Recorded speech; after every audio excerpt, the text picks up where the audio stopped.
자식 얼굴을 1년 넘게 못 본 아버지, 왜 이렇게 됐을까요? 자식에게 평생을 바쳤지만 지금은 서로 눈도 못 마주친 채 지내고 있다면 믿으시겠습니까? 최근 한 62세 남성이 제게 털어놓았습니다. 직장에서 은퇴하자마자 모아둔 퇴직금 일부를 아들에게 학원비와 결혼자금으로 지원했지만 정작 본인은 생활비가 부족해 다시 마트에서 박스를 나르고 있다고요. 그런데 그 아들은 지금 연락을 끊고 자유롭게 살겠다며 멀리 떠났답니다. 이건 남의 얘기가 아닙니다. 통계에 따르면 우리나라 성인 자녀 10명 중 7명은 여전히 부모에게 경제적으로 기대고 있고 이로 인해 부모 세대의 은퇴 시기가 계속 늦춰지고 있습니다. 문제는 이 과정에서 부모와 자녀 사이의 대화와 친밀감이 사라진다는 겁니다. 이 영상에서 우리는 왜 이런 일이 벌어지는지, 그리고 어떻게 하면 자녀와의 관계를 지키면서도 내 노후를 지킬 수 있는지에 대해 이야기하려 합니다. 지금 보지 않으면 나중에 같은 후회를 하게 될지도 모릅니다. 본격적인 영상 시작 전에 구독과 좋아요는 영상 제작에 정말로 큰 힘이 됩니다.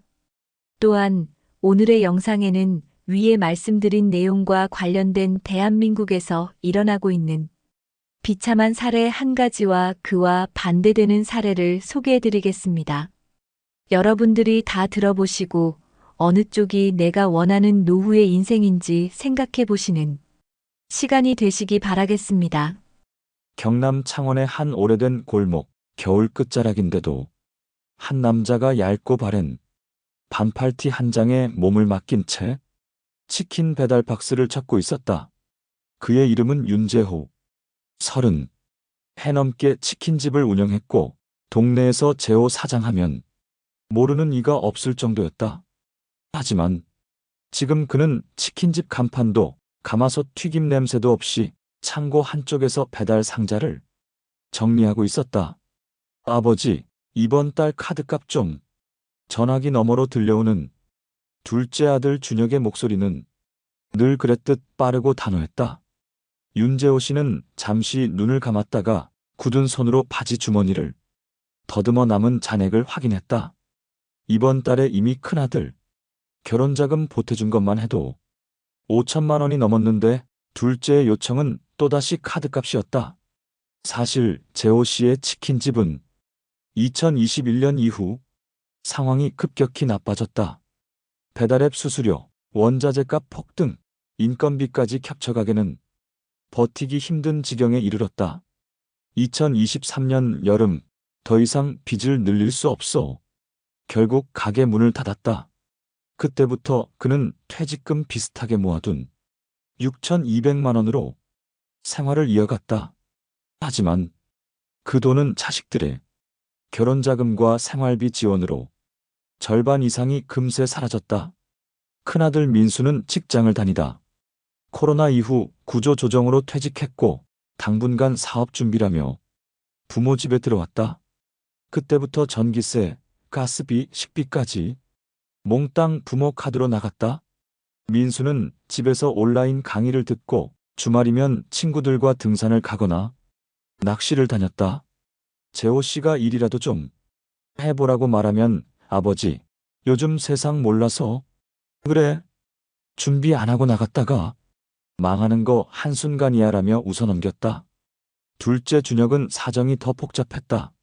직장 생활을 하다가 주식 투자에 손을 댔는데 2024년 주식시장 폭락으로 수천만 원의 빚을 지게 됐다. 그는 아버지에게 이번만 도와주면 다시는 안 그럴 게라고 약속했지만 그 약속은 3달도 못 갔다. 카드값 연체, 대출 이자, 독촉장, 그리고 사채 전화까지 집으로 걸려오기 시작했다. 재호 씨는 그때마다 허름한 반팔티 차림으로 은행을 오가며 대출 상환 연기를 요청했다. 가장 뼈아픈 건 이 모든 상황이 가족끼리의 대화마저 앗아갔다는 거였다. 저녁 식탁에 앉아도 자식들은 휴대폰 화면만 바라봤다. 아버지, 나중에 얘기해요. 지금 바빠요. 그 한마디에 재호 씨는 숟가락을 내려놓고 방으로 들어갔다. 방 한쪽 옷걸이에 걸린 목이 늘어나고 기름때가 밴 허름한 반팔티가 그의 시선을 붙잡았다. 그 옷은 치킨집을 처음 열었던 1995년에 입던 유니폼이었다. 그때는 그 옷을 입고 기름이 튀어도 손님이 몰려와 정신이 없어도 행복했었다. 그 반팔티를 바라보며 재호 씨는 한숨을 내쉬었다. 내가 뭘 잘못했길래 애들이 이렇게 된 걸까? 주변 친구들도 비슷한 처지였다. 같이 치킨집 하던 친구는 큰딸 전세금 보태주다 보니 자기 집을 팔아야 했다고 했고, 옆 동네 철물점 사장은 사위 사업 자금으로 빌려준 돈을 못 받아 결국 폐업했다. 모두가 자식이 잘 되길 바랐는 대로 이야기를 시작했지만 끝은 늘 허탈했다. 윤재호 씨 집 거실 한 구석에는 아직도 배달앱에서 쓰던 헬멧과 치킨 박스가 쌓여 있었다. 그 옆에는 무거운 전기밥솥과 쌀 포대가 놓여 있었는데 그 쌀의 절반은 둘째가 월세 사는 원룸으로 가져간 뒤였다. 아버지, 요즘 쌀값 올라서요. 집에서 좀 가져가도 되죠? 그 질문에 재호 씨는 말없이 고개만 끄덕였다. 문제는 재호 씨의 건강도 빠르게 나빠지고 있다는 점이었다. 허리 통증은 오래전부터 있었지만 무거운 상자를 옮기다 보니 더 심해졌다.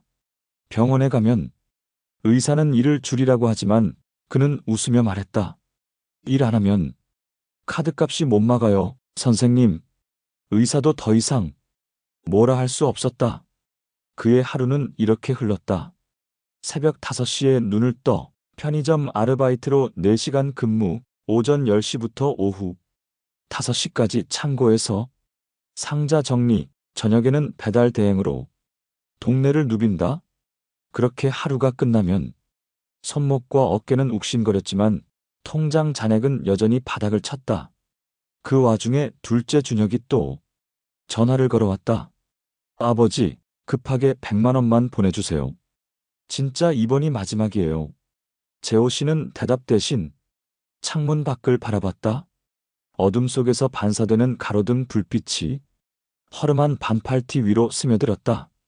그 옷은 점점 더 낡아가고 있었고 마치 그의 마음처럼 해지고 있었다. 그날 밤 재호 씨는 방 한구석에서 허름한 반팔티를 다시 꺼내들었다. 옷감은 곳곳이 해져 있었고 기름 얼룩은 아무리 빨아도 지워지지 않았다. 그 옷을 손에 쥐고 있자 가게를 처음 열던 날이 떠올랐다. 손님들이 줄을 서고 닭이 튀겨지는 소리가 매장 안을 가득 채웠던 그 시절. 하지만 지금 그의 손끝은 옛날의 기름 냄새 대신 세제와 먼지 냄새만이 감돌았다. 다음 날 아침 문간에서 누군가 초인종을 눌렀다. 배달기사였다. 소포 상자에는 즉석밥 12개, 라면 20봉이라고 적혀 있었다. 보낸 사람은 큰아들 민수였다. 전화가 바로 걸려왔다. 아버지, 요즘 바쁘실 텐데 식사라도 챙기시라고 보냈어요. 그 말에 잠시 마음이 풀리는 듯 했지만 곧 민수의 다음 말이 이어졌다.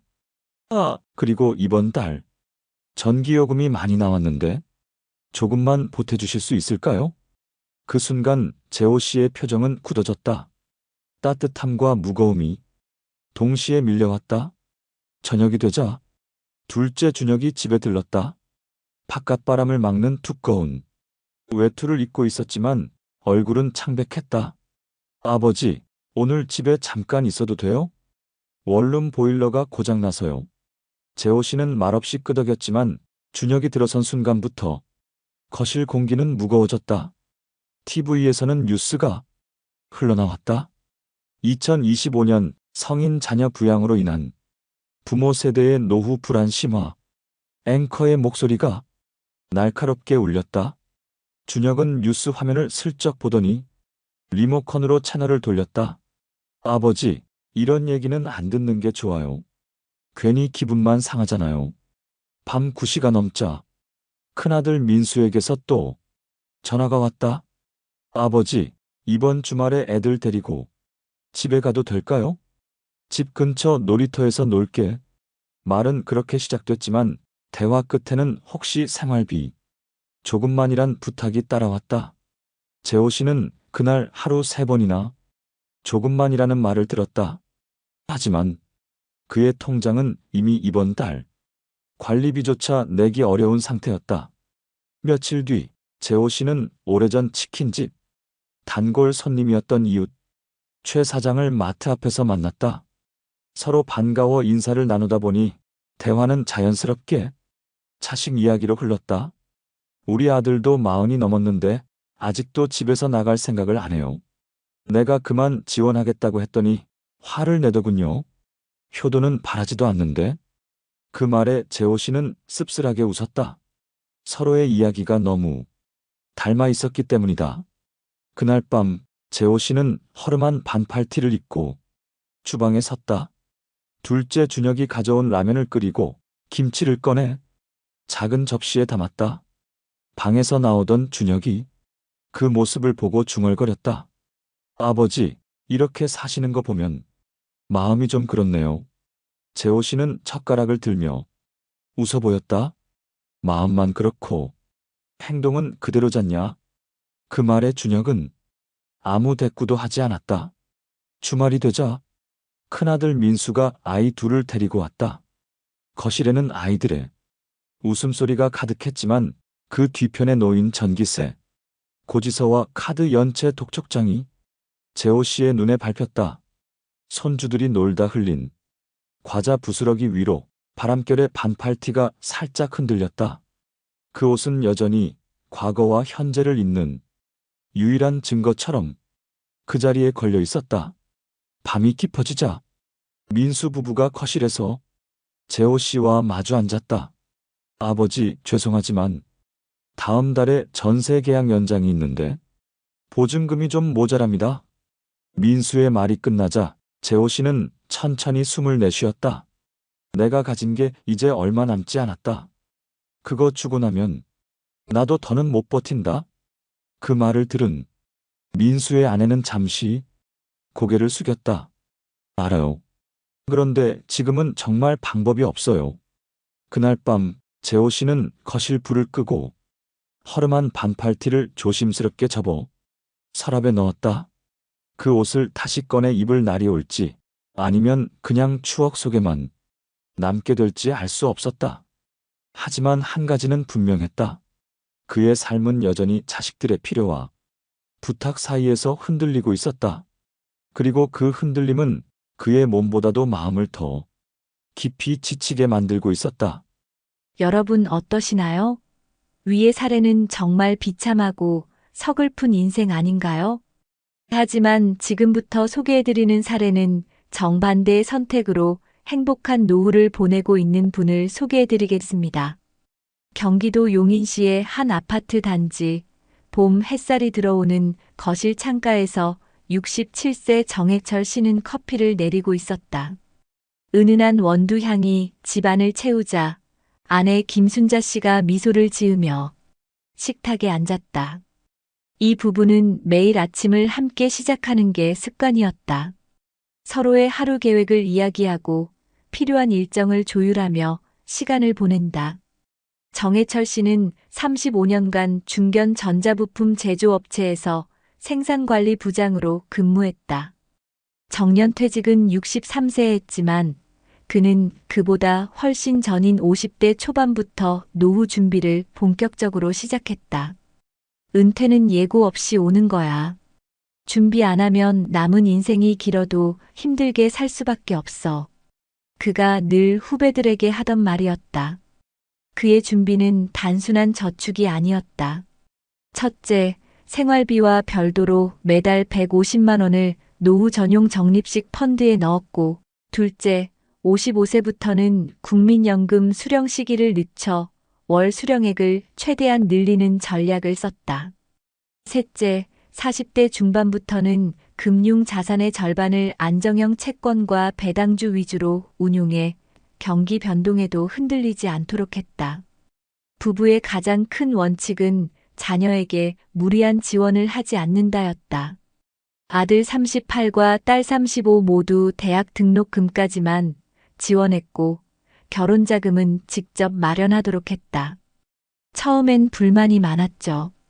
다른 친구들은 부모가 집도 해주고 차도 사주는데 정 씨는 웃으며 당시를 회상했다. 하지만 덕분에 애들이 스스로 계획 세우고 대출 상환도 책임지면서 훨씬 단단해졌어요. 은퇴 후 그의 월 소득 구조는 안정적이었다. 국민연금 월 190만 원, 개인연금 월 80만 원, 그리고 배당금이 분기마다 평균 150만 원씩 들어왔다.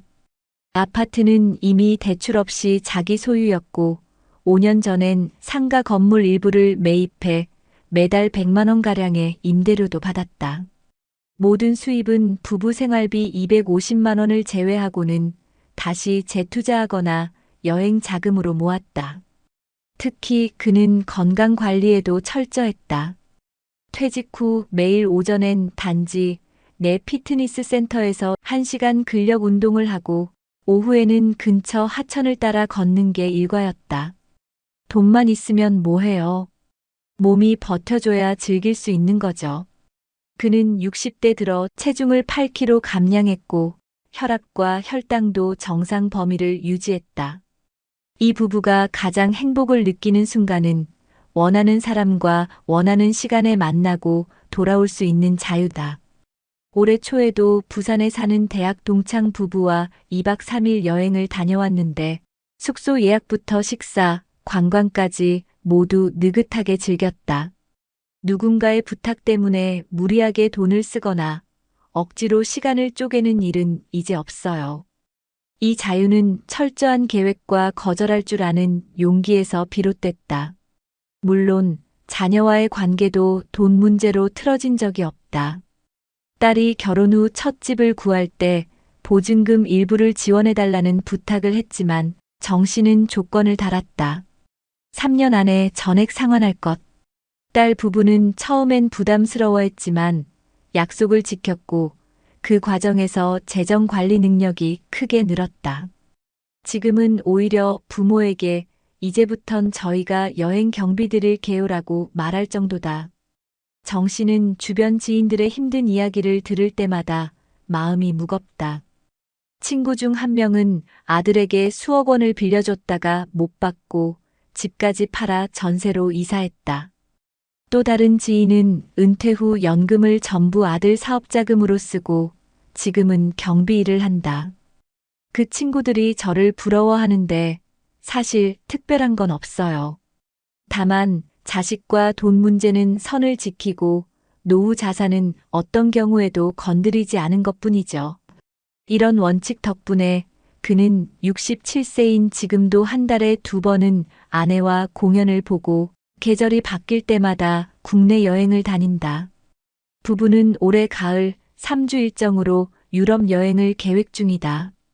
모든 경비는 이미 여행 적립 통장에서 준비됐고 비행기 표와 숙소 예약까지 마쳤다. 정해철 씨는 말했다. 노후가 편안하려면 먼저 내 삶의 기둥을 세워야 해요. 그 기둥은 돈과 건강, 그리고 자존심이죠. 자식 사랑과 노후 준비는 서로 반대되는 게 아닙니다. 제대로 준비하면 둘 다 지킬 수 있어요. 그의 거실 책장 한쪽에는 은퇴 후 30년이라는 제목의 노트가 꽂혀 있다. 그 속에는 매년 수정하는 재정 계획표와 건강 기록, 하고 싶은 일 목록이 빼곡히 적혀 있었다. 정해철 씨는 그 노트를 꺼내 다음 달 계획을 점검하며 창밖의 봄 햇살을 바라봤다. 창가에 걸린 커튼 사이로 들어온 빛이 그의 노후처럼 따뜻하고 안정적으로 느껴졌다. 여러분, 혹시 아세요? 성인 자녀가 부모와 함께 사는 현상은 한국만의 이야기가 아닙니다. 해외 자료를 보면 미국에서는 2023년 기준 25세에서 34세 사이 청년의 약 5명 중 1명이 여전히 부모 집에 살고 있습니다. 특히 남성의 비율이 여성보다 높게 나타나는데 경제 불확실성과 주거비 부담이 가장 큰 이유로 꼽혔습니다. 영국 역시 상황은 비슷합니다. 25세에서 34세 남성의 약 23%, 여성의 15%가 부모와 동거하고 있고 일부 지역에서는 이 수치가 더 높습니다. 유럽연합 전체를 보면 부모 집을 떠나는 평균 나이가 26세를 넘어섰고 일부 국가는 30세를 훌쩍 넘기기도 합니다. 예를 들어 북유럽 국가 중 하나는 평균 독립 나이가 21세지만 남유럽 일부 국가는 31세를 기록하고 있습니다. 이 차이는 주거 시장 구조, 노동 환경, 문화적 요인이 복합적으로 작용한 결과라고 합니다. 주거 환경과 비용 문제를 보면 더 명확해집니다. 유럽연합 통계에 따르면 15세에서 29세 청년층의 약 26%가 과밀주거 환경에 살고 있고 10% 이상은 소득의 40% 이상을 주거비로 지출하는 주거비 과부담 상태에 놓여 있습니다. 주거비 부담이 크면 독립 시기가 늦어질 수밖에 없습니다. 실제로 영국에서는 부모은행이라는 표현이 유행하고 있는데 2023년 한 해에만 부모나 가족이 자녀의 주택 구입을 돕는 거래가 30만 건 이상 발생했고 지원 금액 총합은 80억 파운드를 넘어섰습니다. 평균 지원액도 약 2만 7천 파운드로 결코 적지 않은 규모입니다. 이처럼 부모의 자산이 자녀의 주거 진입에 직결되는 구조는 단기적으로는 도움이 되지만 장기적으로는 부모의 노후 재정을 줄이고 세대 간 자산 격차를 확대하는 부작용을 낳을 수 있다는 지적이 이어지고 있습니다. 미국 설문조사에서도 흥미로운 결과가 나왔습니다. 부모와 함께 사는 청년들의 다수는 재정적으로는 분명 도움이 된다고 답했지만 동시에 사회적 관계 형성, 자율성, 경력 개발 측면에서는 손해를 보고 있다고 응답했습니다. 즉, 경제적 안정과 개인의 독립성 사이에 뚜렷한 긴장 관계가 있다는 겁니다. 일본의 경우에는 이 문제를 더 심각하게 보고 있습니다. 성인 자녀가 장기간 부모와 함께 살며 경제적으로 의존하는 현상이 고령 부모의 생활 안정과 건강, 돌봄 부담에 직접적인 악영향을 주고 있다는 사실이 드러나면서 8050 문제라는 이름으로 공식 사회 문제로 다루고 있습니다. 이는 부모가 80대, 자녀가 50대가 되어도 여전히 한 집에서 살며 부모 재정에 의존하는 상황을 가리킵니다. 국제기구와 해외 연구기관들은 공통적으로 이런 현상이 단순한 가족 문화 차원의 문제가 아니라고 말합니다. 주거비 상승, 고용 불안정, 비정규직 확대, 경기 변동 등이 복합적으로 맞물려 청년 세대의 독립을 늦추고 그로 인해 부모 세대의 은퇴 시점과 노후 재정 계획이 흔들린다는 겁니다. 특히 부모 세대가 자녀 지원을 위해 자신의 연금, 저축, 투자 자산을 조기에 소진하면 장기적으로는 부모 본인의 생활 안정성이 크게 떨어질 수 있습니다. 그 결과 은퇴를 늦추거나 건강이 악화된 상태에서도 이를 이어가야 하는 사례가 늘어납니다. 또한 해외 통계는 부모의 지갑이 자녀의 삶의 궤적에 얼마나 직접적인 영향을 미치는지 잘 보여줍니다. 가족 지원이 있는 청년은 주거 진입과 결혼, 출산을 상대적으로 빠르게 경험하지만 지원이 없는 청년은 이 모든 과정이 수년씩 늦어집니다. 이는 사회 전반의 인구 구조와 경제 흐름에도 파급 효과를 미칩니다. 특히 영국과 일부 유럽 국가에서는 가족 지원이 부동산 시장 가격을 떠받치는 요인으로 분석되기도 합니다. 자녀가 부모의 지원을 받는 것이 당연시되는 구조에서는 부모 세대가 지원할 여력이 없을 경우 그 자녀는 구조적으로 불리한 위치에 놓이게 됩니다. 결국 해외 여러 나라의 자료가 공통적으로 말하는 건 하나입니다. 세대 간 지원은 필요하지만 과도한 의존은 부모와 자녀 모두의 미래를 갉아먹는다는 사실입니다. 부모의 노후 안정성과 자녀의 독립 사이의 균형이 무너지면 앞서 이야기한 사례처럼 부모는 경제적 정서적 부담에 시달리고 자녀는 자기 삶의 방향을 스스로 개척할 기회를 잃게 됩니다.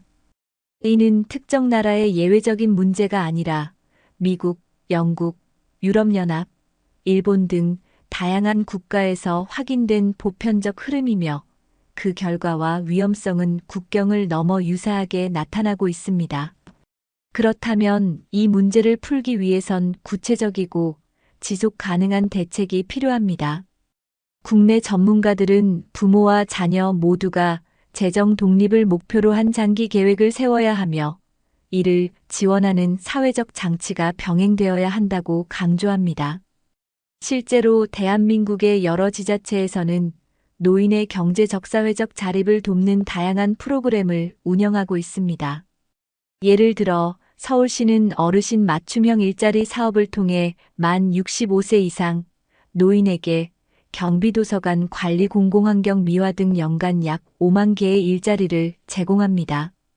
부산시는 신중년 경력형 일자리 사업을 추진해 60세 이상 퇴직자들이 전문 경력을 살려 사회서비스, 지역행정, 멘토링 분야에 재취업할 수 있도록 돕고 있습니다. 또한 경기도는 노인 사회활동 지원 사업을 통해 매년 약 9만 명의 어르신이 월 30만 원 내외의 활동비를 받으며 지역사회 봉사, 돌봄 서비스, 공공시설 관리 등에 참여하도록 하고 있습니다. 이러한 프로그램은 단순히 경제적 보탬을 주는 것에 그치지 않고 사회적 고립을 예방하고 정신 건강을 유지하는 데도 효과가 큽니다. 한편 해외에서도 비슷한 문제를 해결하기 위한 제도가 활발히 운영되고 있습니다. 일본은 생애 현역 사회를 표방하며 70세 이후에도 근로 기회를 보장하는 법을 제정해 기업이 고령자의 재고용을 의무적으로 검토하도록 하고 정부는 지역별 고령자 취업센터를 운영해 맞춤형 직업 알선과 교육을 제공합니다. 영국은 세대 간 주거 프로그램 인터제너레이셔널 리빙 프로그램을 통해 주거 공간이 넓은 고령자와 청년층을 매칭하여 저렴한 임대료와 생활 도움을 맞바꾸는 구조를 만들었습니다. 이로써 청년의 주거비 부담을 줄이고 노인의 고립감을 완화하는 효과를 동시에 거두고 있습니다. 캐나다의 일부 주에서는 노인 재정 상담 서비스를 지방정부 차원에서 무상으로 제공하여 은퇴자들이 자산운용 부채관리 연금 수령 계획을 전문가와 함께 재점검할 수 있도록 돕고 있습니다. 국내에서도 이러한 해외 사례를 참고해 지자체 단위로 노후 재정 상담과 가족 재정 교육 프로그램을 확대하면 부모와 자녀 모두의 의존 관계를 줄이는 데 도움이 될 것입니다. 특히 부모 세대는 자신의 최소 생활비와 의료비, 주거비를 반드시 계산해 두고 그 범위 안에서만 자녀 지원을 하도록 재정 원칙을 세워야 하며 자녀 세대는 일정 기간 내에 경제적으로 독립하는 목표를 명확히 해야 합니다. 결국 부모와 자녀 모두가 독립적인 생활 기반을 갖추면서도 건강한 관계를 유지하려면 개인의 노력과 더불어 이를 뒷받침할 사회적 제도적 장치가 함께 마련되어야 합니다. 지금 이 순간에도 전국 곳곳의 복지관과 지자체 센터에서는 다양한 기회가 열려 있습니다. 중요한 건 먼저 발걸음을 옮겨 그 문을 두드리는 것입니다. 그것이 노후를 지키고 자녀와의 관계를 건강하게 유지하는 첫걸음이 될 것입니다. 허름한 반팔티 한 장, 낡은 옷걸이에 걸린 채 계절을 견디고 빛바랜 천의로 스민 세월의 냄새. 그 옆에 놓인 새벽 햇살처럼 반짝이는 새 셔츠 한 벌. 한 사람은 과거에 묶여 있고 또 다른 한 사람은 미래를 품고 있다. 여러분, 우리는 오늘 두 사람의 삶을 들었습니다. 하나는 자식 사랑이라는 이름으로 모든 것을 내어주고 남은 건 텅 빈 통장과 고단한 몸뿐인 삶이었습니다. 허름한 반팔티를 입고 새벽마다 무거운 상자를 옮기며 자식의 부탁에 고개를 끄덕일 수밖에 없었던 그 아버지. 그리고 또 한 사람, 젊은 날부터 자신의 노후를 지키기 위해 계획하고 원칙을 지켜왔더니 자녀를 사랑했지만 사랑이 빚이 되지 않도록 했고 그 결과 은퇴 후에도 웃으며 아침 커피를 마실 수 있었던 사람. 두 사람 모두 자식을 사랑했습니다. 하지만 한 사람은 그 사랑이 스스로를 무너뜨리는 족쇄가 되었고, 다른 한 사람은 그 사랑을 서로를 지키는 울타리로 만들었습니다. 여러분, 우리도 선택할 수 있습니다. 언제까지나 허름한 반팔티를 붙잡고 살아갈 것인지, 아니면 내 몸과 마음을 지켜주는 따뜻한 옷을 준비해두고 노후를 맞이할 것인지, 지금부터라도 늦지 않았습니다. 내 노후를 위해, 그리고 자녀의 진짜 독립을 위해 경계와 원칙을 세워야 합니다. 내 삶의 최소한을 지키고 자녀와의 관계에서는 사랑과 지지를 아끼지 않되 내 미래를 담보로 주지 않는 용기. 그 용기가 결국 나를 지키고 자녀를 성장시키는 가장 큰 선물이 될 것입니다. 여러분, 오늘 하루만이라도 거울 앞에 서서 스스로에게 물어보세요. 나는 어떤 옷을 입고 내 노후를 맞이하고 싶은가? 그 대답이 앞으로 여러분의 10년, 20년을 바꾸게 될 것입니다. 그리고 그 길 끝에는 내 손을 꼭 잡아주는 자녀의 미소와 마음 깊은 곳에서 오는 평안함이 기다리고 있을 것입니다. 이혼하니까 다 끝날 줄 알았습니다. 그런데 인생이 진짜 무너진 건 그 다음이었죠. 지금이라도 다시 돌아가고 싶어요. 설거지가 싫은 게 아니라 아무도 기다려주는 사람이 없다는 게 더 무서워요. 여러분, 혹시 요즘 이런 생각 해보신 적 있으신가요? 더는 참기 힘들다. 이 결혼 생활, 이제 끝내야겠다. 혹은 내 인생도 좀 살아보고 싶다고요? 서울 근교에 사는 62세 김영수 씨는 3년 전 아내와 이혼했습니다. 이제는 자유다라는 생각에 TV도 새로 사고 냉장고에 맥주도 채워 넣었죠. 하지만 그 자유는 오래가지 못했습니다. 혈압이 오르고 당뇨가 심해지고 몸이 아파도 병원에 같이 가줄 사람이 없었고 퇴근 후 텅 빈 집에 돌아와 전자레인지에 데운 혼밥을 먹으며 내가 이러려고 이혼했나라는 생각이 매일같이 들었다고 합니다.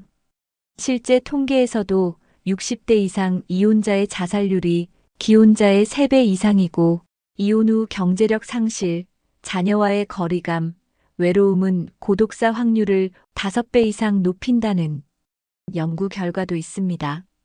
게다가 혼자 살아가는 남성 노인의 10명 중 7명은 삶이 외롭고 버겁다고 답했습니다. 여러분, 이혼 정말로 준비되셨나요? 정말 혼자가 편할까? 라고 묻기 전에 이 외로움 내가 감당할 수 있을까? 부터 물어봐야 합니다. 이미 수만 명의 이혼자들이 입을 모아 말합니다. 내가 가장 후회하는 건 혼자 남겨진 그 순간이었다고요. 지금부터 함께 이야기 나눠보겠습니다. 이 영상 끝까지 보지 않으면 당신이 지금 고민하는 이 선택, 어쩌면 평생을 후회하게 될지도 모릅니다. 본격적인 영상 시작 전에 구독과 좋아요는 영상 제작에 정말로 큰 힘이 됩니다.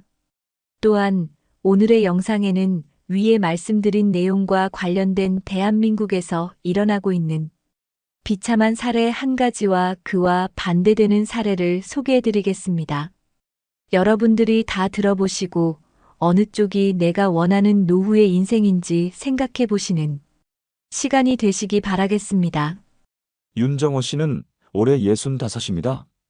경기도 화성의 중견기계 부품 업체에서 34년간 일했고 부장 자리에서 퇴직했습니다. 정년 퇴직 후 받은 퇴직금은 2억 7천만 원. 큰 돈은 아니지만 아이들 결혼은 끝냈고 아내와 둘이 소박하게 살면 될 줄 알았습니다. 하지만 부부 사이는 오래전부터 좋지 않았습니다. 말이 안 통했고 아내는 윤 씨의 퇴직 이후 집에서 하루 종일 함께 있는 것이 힘들다며 우린 이제 남남처럼 살고 있다는 말을 자주 하곤 했습니다. 결국 작년 봄 윤 씨는 아내와 협의 이혼을 했습니다. 두 사람 모두 아이들에게 부담 주고 싶지 않다며 쿨한 척 했지만 막상 홀로 원룸 전셋집에 들어앉은 첫날 윤 씨는 아무 말도 없이 TV만 쳐다봤다고 합니다. 이혼 후의 생활은 예상과 달랐습니다. 혼자 밥 먹는 건 괜찮겠지라고 생각했지만 그건 착각이었습니다. 밥솥에 쌀을 씻고 김치를 덜고 계란 하나를 굽는 그 짧은 과정이 윤 씨에겐 낯설고 피곤한 일이었습니다. 한 번은 김치를 꺼내려 냉장고를 열었는데 반찬통 안에 있던 나물 무침에 곰팡이가 가득 피어 있었습니다. 며칠 전 사온 건데 왜 벌써 이래? 라며 꺼내 들고 보니 김치통도 고추장도 나물도 하나같이 상해 있었습니다. 방 안은 시큼한 냄새로 가득 찼고 윤 씨는 음식물 쓰레기 봉투를 들고 한밤중에 밖으로 나섰습니다. 그날 이후 윤 씨는 밥을 해 먹는 걸 그만뒀습니다. 대신 편의점 도시락과 컵라면, 냉동식품으로 끼니를 때우기 시작했죠. 하지만 문제는 또 있었습니다. 며칠 전 이가 시큰거려 가까운 치과에 갔더니 의사가 말하길 치주염이 심해서 틀니까지 고려하셔야 할 수도 있다는 소견이었습니다.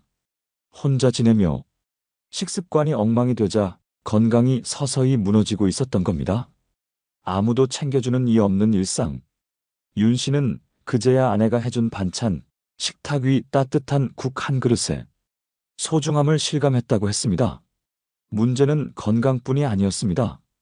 경제적인 부분도 점점 위태로워졌습니다. 퇴직금 중 절반은 이혼하며 재산 분할로 나갔고 남은 돈은 월세 보증금과 생활비, 병원비 등으로 조금씩 줄어들고 있었습니다. 그래도 연금이 조금은 나오니까라고 생각했지만 윤 씨는 공무원이 아니었기에 국민연금 월 74만 원이 전부였습니다. 이 금액으로는 월세, 공과금, 통신비를 내고 나면 한 달 식비로 20만 원도 채 남지 않았습니다. 아이들에게는 이혼했다는 사실을 숨겼습니다. 엄마랑은 성격이 안 맞아서 좀 떨어져 살기로 했다고 둘러댔지만 자녀들 역시 윤 씨를 예전만큼 챙기지 않았습니다. 설날에도 요즘 애들이 다 바쁘잖아요라며 연락 한 번 없었고 명절에 혼자 편의점에서 햇반을 데워 먹던 그날 윤 씨는 내가 왜 이혼했을까라는 생각을 하루에 20번도 넘게 했다고 합니다. 이혼 후 1년, 윤정호 씨는 주변 사람들과의 연락도 자연스럽게 끊겼습니다. 부부였을 땐 아내와 함께 모임에도 가고 동창회에도 얼굴을 비췄지만 이혼한 이후부터는 혼자 왔다는 시선이 어쩐지 부담스러웠습니다. 요즘 형수님은요? 라는 질문에 괜히 얼버무리고 자리를 피한 날이 2번, 3번 반복되면서 결국엔 나가지 않게 되었습니다. 이혼 소식은 동네에 퍼졌고 어느 날 시장에서 마주친 지인은 이렇게 말했다고 합니다. 아이고, 혼자 사신다면서요. 와이프랑 참 잘 어울리셨는데 참 안타깝네요. 그 짧은 말이 그렇게 무겁게 가슴에 내려앉을 줄 몰랐습니다. 더 이상 누가 전화를 해오는 일도 문 앞에 반찬을 놓고 가는 이도 없었습니다. 사람들과의 대화는 고작 편의점 알바생의 봉투 필요하세요? 가 전부가 됐습니다. 가끔 자녀들이 연락을 하기도 했습니다. 하지만 대부분은 아빠 괜찮지? 돈 필요한 건 없지? 같은 형식적인 대화였습니다.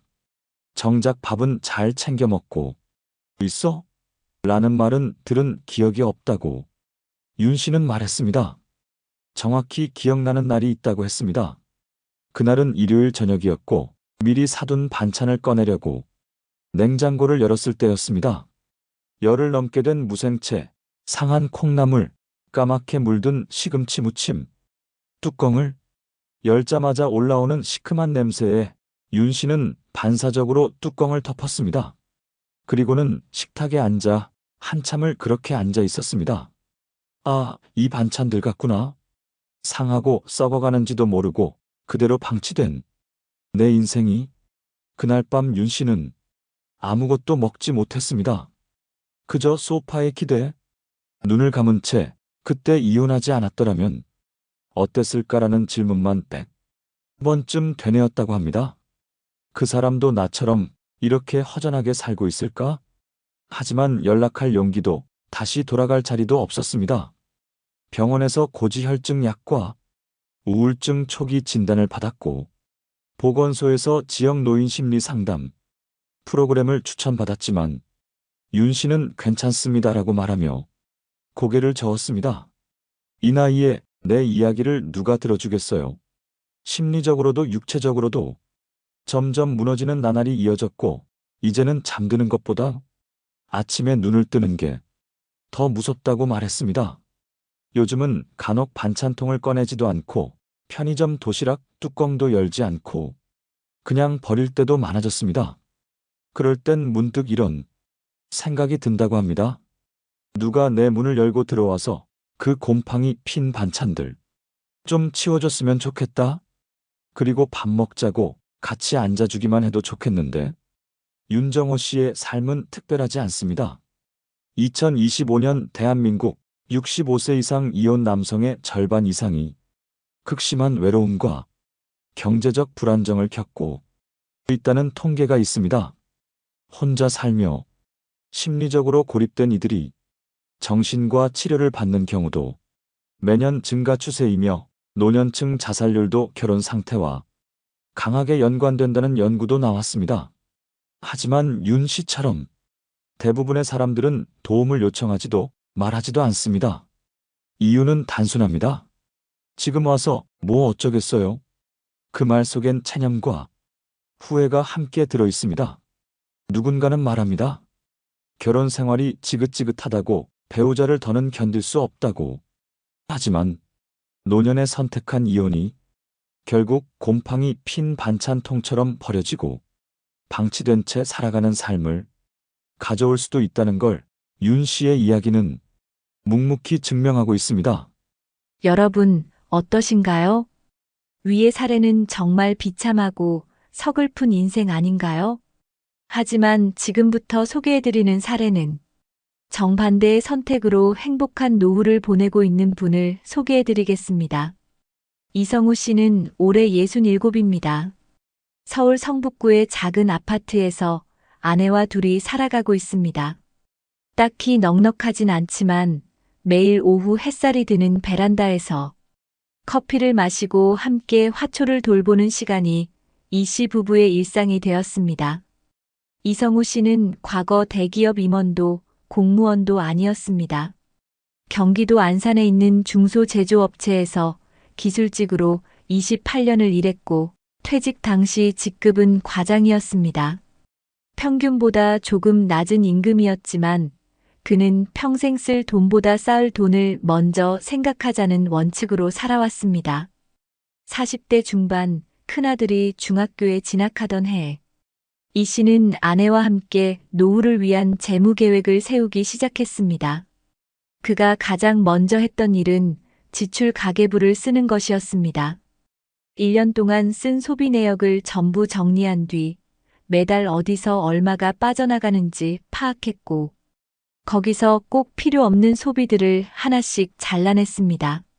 둘째 딸 학원비, 외식비, 휴대전화 요금 모든 것을 줄이되 가족 간의 시간은 오히려 더 자주 갖자고 약속했습니다.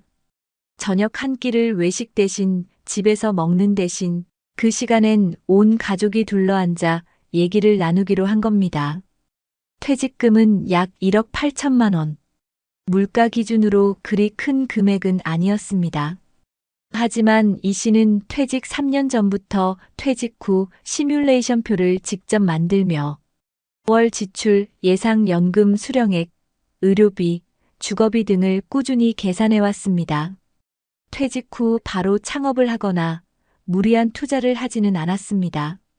지인들이 커피숍, 코인 세탁소, 반찬 가게 등으로 재도전을 할 때에도 이 씨는 오히려 내가 뭘 잘하는지도 모르는데 장사부터 할 순 없지라며 멈췄습니다. 그 대신 1년간은 자격증 공부를 했습니다.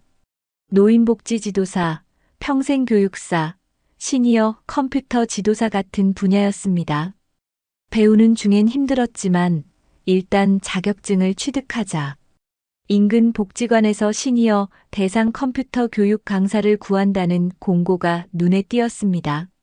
시급은 높지 않았습니다. 수업 한 회당 3만 원 수준이었지만 내가 나이 들고도 누군가에게 도움 줄 수 있다는 사실이 기뻤습니다. 작은 강사비가 들어오자 아내와 함께 시니어 문화기획단에도 등록했고 그곳에서 취미로 사진도 배우고 사람들과 교류도 이어갔습니다. 무엇보다 중요한 건 배우자와의 관계 유지였습니다. 이 씨는 퇴직 후에도 매주 부부 회의를 열었습니다. 서로의 하루를 나누고 감정을 쌓아두지 않도록 대화를 이어가는 자리였죠. 어느 날 아내가 말했습니다. 당신이 매일 요리해줘서 밥 먹는 게 기쁨이야. 그 말에 이 씨는 가슴이 뭉클했다고 했습니다. 가끔은 식탁 위에 반찬이 모자라도 함께 식사하며 웃을 수 있다는 것만으로도 혼자 먹는 편의점 도시락과는 전혀 다른 삶이었습니다. 건강관리도 놓치지 않았습니다. 이 씨는 10년째 주 3회 아침 걷기 운동을 하고 있고 동네 보건소에서 운영하는 건강검진 프로그램에 꾸준히 참여하고 있습니다. 혈압, 혈당, 콜레스테롤 수치를 3개월마다 점검하며 몸에 이상이 생기기 전 예방하려는 습관이 자리 잡혔습니다. 자녀들과의 관계도 변함없습니다. 큰아들은 타지에 살고 있고 둘째 딸은 결혼해 부산에 거주 중이지만 매주 영상 통화를 통해 안부를 묻습니다. 명절에는 자녀 부부가 집에 찾아와 손수 밥상을 차려주며 아빠, 엄마처럼 살고 싶어요. 라는 말을 건넸습니다. 최근엔 이 씨가 운영하는 유튜브 채널이 있습니다. 노후를 잇는 사람들이라는 이름으로 자신의 노후 준비 과정, 퇴직 후 일상, 배우자와의 대화 노하우, 건강관리 팁을 나눕니다. 구독자는 많지 않지만 이성우님 덕분에 저도 노후 준비 시작했습니다라는 댓글이 달릴 때마다 마치 회사 다닐 때보다 더 큰 성취감을 느낀다고 했습니다. 이 씨는 이런 말을 자주 합니다. 노후는 젊을 때보다 빠르게 변합니다. 하루하루가 내 선택의 결과이죠. 그 선택을 미루지 않는 사람만이 진짜 인생 2막을 맞이할 수 있어요. 이성우 씨의 삶이 특별해서 가능한 일이었을까요? 아닙니다. 그는 가진 게 많지 않았지만 준비와 관계, 그리고 포기하지 않는 습관을 선택했습니다. 그는 곰팡이 낀 반찬이 아닌 매일 정갈하게 정리된 식탁 위에서 오늘도 맛있게 먹자는 말로 하루를 시작하고 있습니다. 그리고 그 식탁 옆엔 그의 손을 꼭 잡고 앉은 평생의 동반자가 함께 있습니다. 그렇다면 실제로 이혼이나 은퇴 후에 윤정호 씨와 같은 삶을 사는 사람들이 얼마나 많을까요? 통계는 그 현실을 더 분명하게 보여줍니다. 2025년 현재 대한민국 통계청에 따르면 60세 이상 남성 독거 가구의 비율은 20년 전보다 2배 이상 늘어났고 이들 중 70%가 이혼을 경험한 뒤 혼자 사는 경우였습니다. 특히 그들 중 절반 이상은 주 5일 이상 혼잣말을 한다고 답할 정도로 외로움이 일상화되어 있다고 합니다. 고립감은 단순히 마음의 문제로 그치지 않습니다. 미국 노인의학회지에 실린 한 연구에서는 65세 이상 이혼 남성의 경우 혼자 사는 기혼 남성보다 심장질환 발병률이 1.8배, 우울증 진단율은 4.2배 더 높다는 분석이 나왔습니다. 또 다른 유럽의 연구에서는 60세 이후 이혼한 남성들이 단순히 건강만 나빠지는 것이 아니라 알코올 의존과 수면장애, 기억력 저하 등의 복합적인 문제를 겪는 경향이 더 크다는 사실도 확인됐습니다. 실제로 이혼한 남성들의 경우 고독감과 무력감, 쓸모없다는 감정을 반복적으로 느끼게 되면서 건강 관리가 점점 어려워지고 급기야 질병 초기에도 병원을 찾지 않게 되는 경우가 많다고 합니다. 문제는 이 고립이 시간이 지날수록 점점 더 깊어진다는 점입니다. 한 해외 사례 연구에서는 이혼 후 초기 6개월 동안은 새로운 시작이라는 감정으로 자존감이 유지되지만 1년을 넘기면 외로움과 후회가 더 강하게 찾아오고 경제적인 문제까지 겹치면서 일상 기능이 급격히 떨어진다고 보고했습니다. 경제적인 측면에서의 현실도 냉정합니다. OECD 국가 중 노년층 상대 빈곤율이 가장 높은 나라 중 하나가 바로 대한민국입니다. 국민연금 수령자의 30% 이상이 월 80만 원 미만을 받고 있으며 그마저도 안정적인 주거가 없는 경우엔 절반 가까이를 집세로 지출하고 있다는 조사도 있습니다.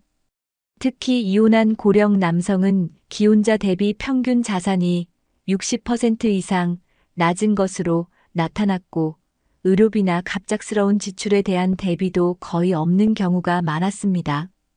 독거노인 종합센터의 자료에 따르면 이혼 후 혼자 사는 60대 이상 남성 중 절반 가까이가 생활이 불안정하다고 답했으며 그중 일부는 퇴직 후 받은 퇴직금을 대부분 자녀 결혼이나 초기 창업, 생활비로 써버리고 더 이상 쓸 여유가 없다고 응답했습니다. 윤정호 씨의 사례처럼 자녀들에게 말도 못하고 병원도 미루고 냉장고 안에 곰팡이 핀 반찬을 다시 덮고 있는 삶은 어쩌면 현재 이 순간에도 전국 곳곳에서 벌어지고 있는 현실일지도 모릅니다. 반대로 이성우 씨처럼 노후 준비를 일찍부터 하고 배우자와의 관계를 꾸준히 가꾸고 건강과 사회적 연결망을 유지한 사람들은 어떤 결과를 맞이했을까요? 국제고령사회연구소에서 발표한 보고서에 따르면 50대부터 노후 재무 설계를 시작하고 정기적인 건강관리와 사회활동을 이어간 고령자의 경우 70세 이후에도 우울증 진단율이 일반 평균의 절반 이하였으며 병원 방문 수나 치매 발생률도 크게 낮았다고 합니다. 또 부부가 함께 노후 계획을 세우고 대화의 빈도를 유지한 가정일수록 배우자가 사망한 이후에도 남은 가족의 심리적 안정감이 높게 유지된다는 조사도 있었습니다. 특히 은퇴 후에 곧바로 창업이나 투자에 몰두하기보다 6개월에서 1년의 시간을 두고 자신의 몸과 마음을 점검하며 재정 계획을 조정한 이들의 만족도가 가장 높았다고 분석되었습니다. 심리학자들은 말합니다. 노후의 행복은 재산의 크기로 결정되는 것이 아니라 자신이 누군가와 연결되어 있다는 감정에서 출발한다고. 그리고 그 연결의 가장 중요한 출발점이 바로 배우자와의 관계라는 사실은 여러 국가에서 공통적으로 드러난 연구 결과이기도 합니다. 즉, 배우자와의 관계가 무너지면 경제력도, 건강도, 사회적 신뢰도 모두 함께 흔들릴 수 있다는 뜻입니다. 실제로 미국에서 실시된 65세 이상 고령자 추적 조사에서는 배우자의 죽음보다 이혼이 건강 악화에 미치는 심리적 충격이 더 길게 지속된다는 분석도 있습니다. 정서적 회복력이 그만큼 낮기 때문이라고 합니다. 그러니 결국 노년의 삶에서 중요한 것은 얼마나 버티느냐가 아니라 얼마나 함께 살아가느냐는 질문으로 귀결된다는 것이죠. 이렇듯 이혼 후의 고립과 무계획한 노후는 누구에게나 찾아올 수 있는 현실이지만 그렇다고 방법이 전혀 없는 것은 아닙니다. 먼저 우리나라 각 지자체에서 실제로 운영 중인 노인 지원 프로그램들을 살펴보면 꽤 실질적이고 효과적인 도움을 받을 수 있는 제도들이 이미 존재합니다. 예를 들어 서울시는 어르신 돌봄 종합 서비스를 통해 65세 이상 노인 중 돌봄이 필요한 분들에게 일상생활 지원부터 말벗 서비스까지 제공하고 있으며 요건에 따라 가사 도우미와 정서 지원 인력이 매주 정기적으로 방문해 기본적인 돌봄과 사회적 교류의 기회를 제공합니다. 부산시는 혼자서도 괜찮아요. 프로젝트를 통해 독거노인을 위한 자가 건강진단 키트를 보급하고 매달 방문 상담을 진행하며 정신건강 위험군은 전문기관과 연계하는 시스템을 운영 중입니다.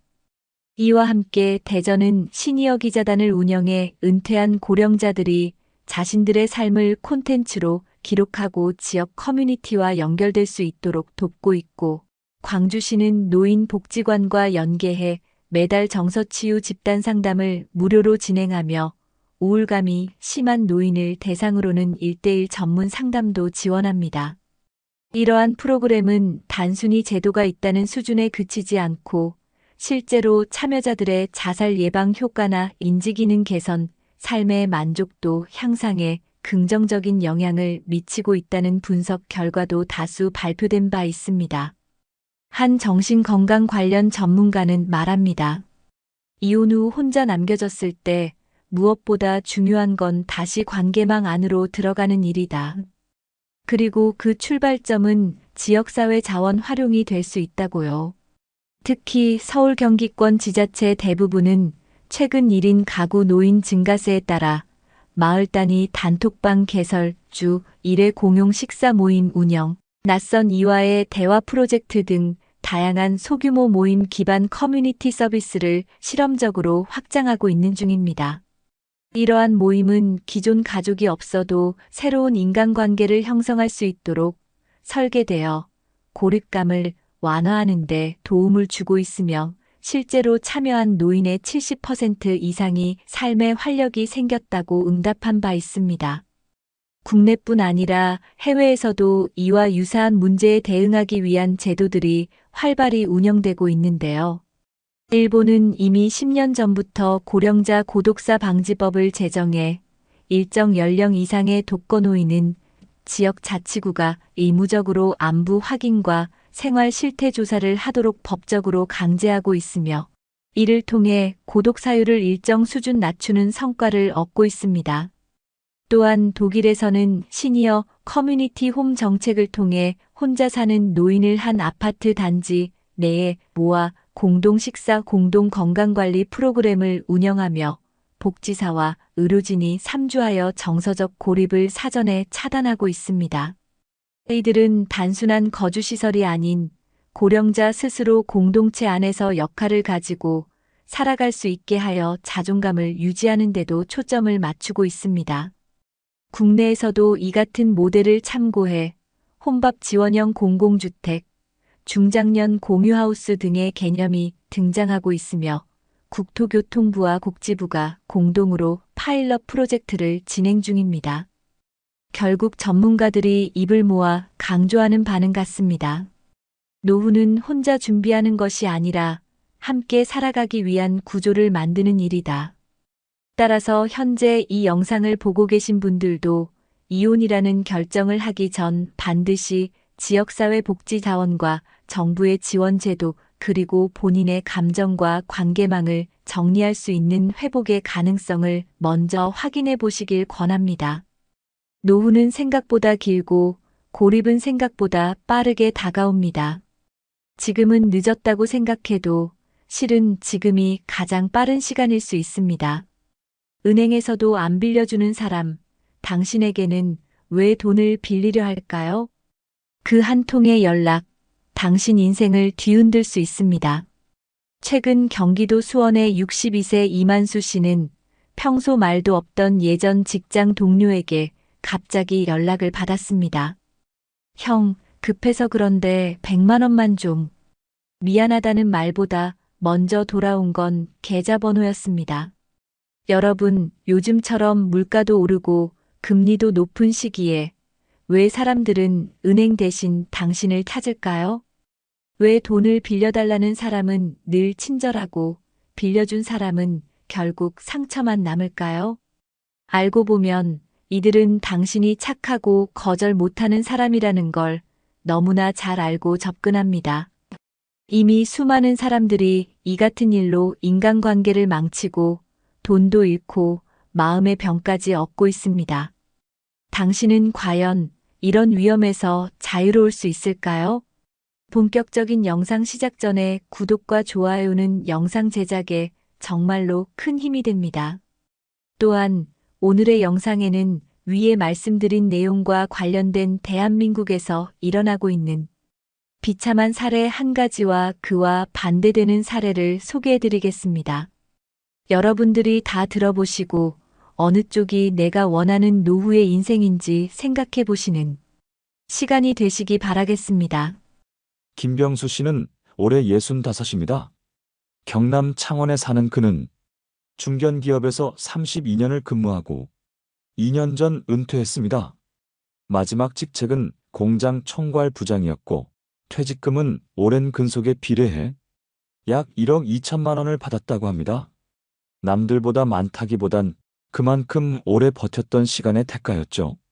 그는 늘 정장을 입고 다녔고 말수는 적지만 동료나 후배들 사이에선 책임감 있고 신뢰받는 선배였습니다.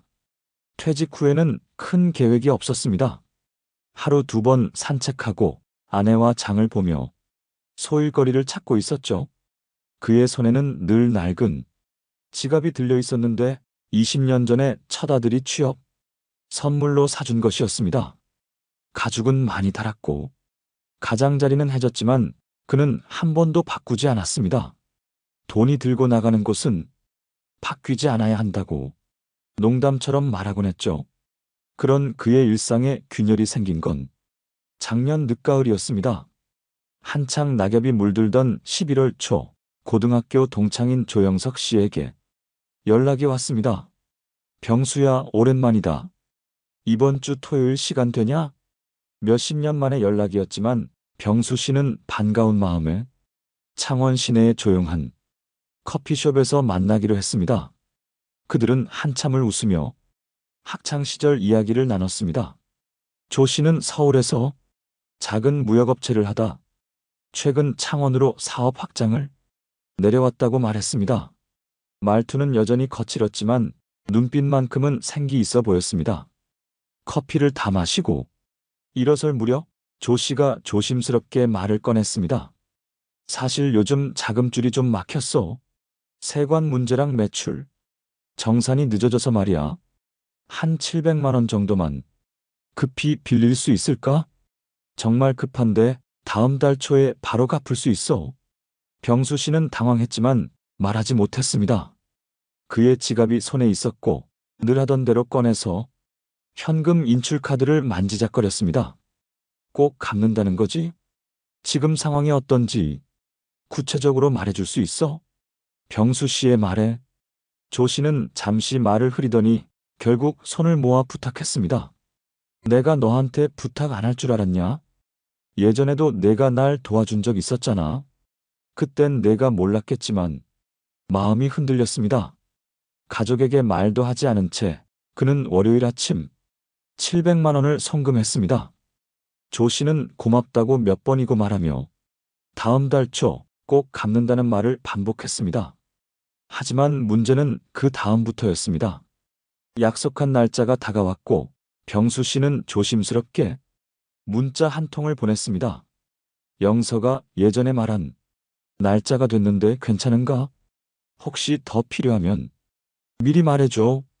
답장은 없었습니다. 하루가 지나고 이틀이 지나고 병수 씨는 전화를 걸었지만 받지 않았습니다. 그러던 중 조 씨가 SNS에 올린 사진 한 장이 눈에 들어왔습니다. 부산의 어느 고급 횟집에서 가족들과 식사를 하는 사진이었습니다. 화려한 조명 아래 조 씨는 웃고 있었고 와인 잔을 들고 있었습니다. 그 순간 병수 씨는 알 수 없는 서늘함을 느꼈습니다. 아, 이건 잘못됐다. 그의 지갑을 다시 열어보며 거기서 삐져나온 흰 봉투 하나를 꺼냈습니다. 거기엔 손글씨로 적은 메모가 있었죠.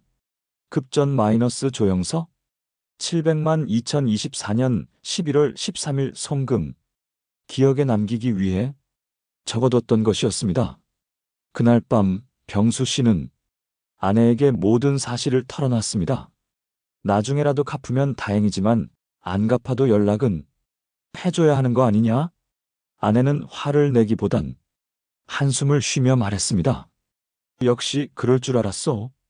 당신이 거절 못하는 거 내가 제일 잘 알지. 그 후로 병수 씨는 조 씨에게 다시 연락하지 않았습니다. 하지만 며칠 뒤 다른 고등학교 친구에게 전화가 걸려왔습니다.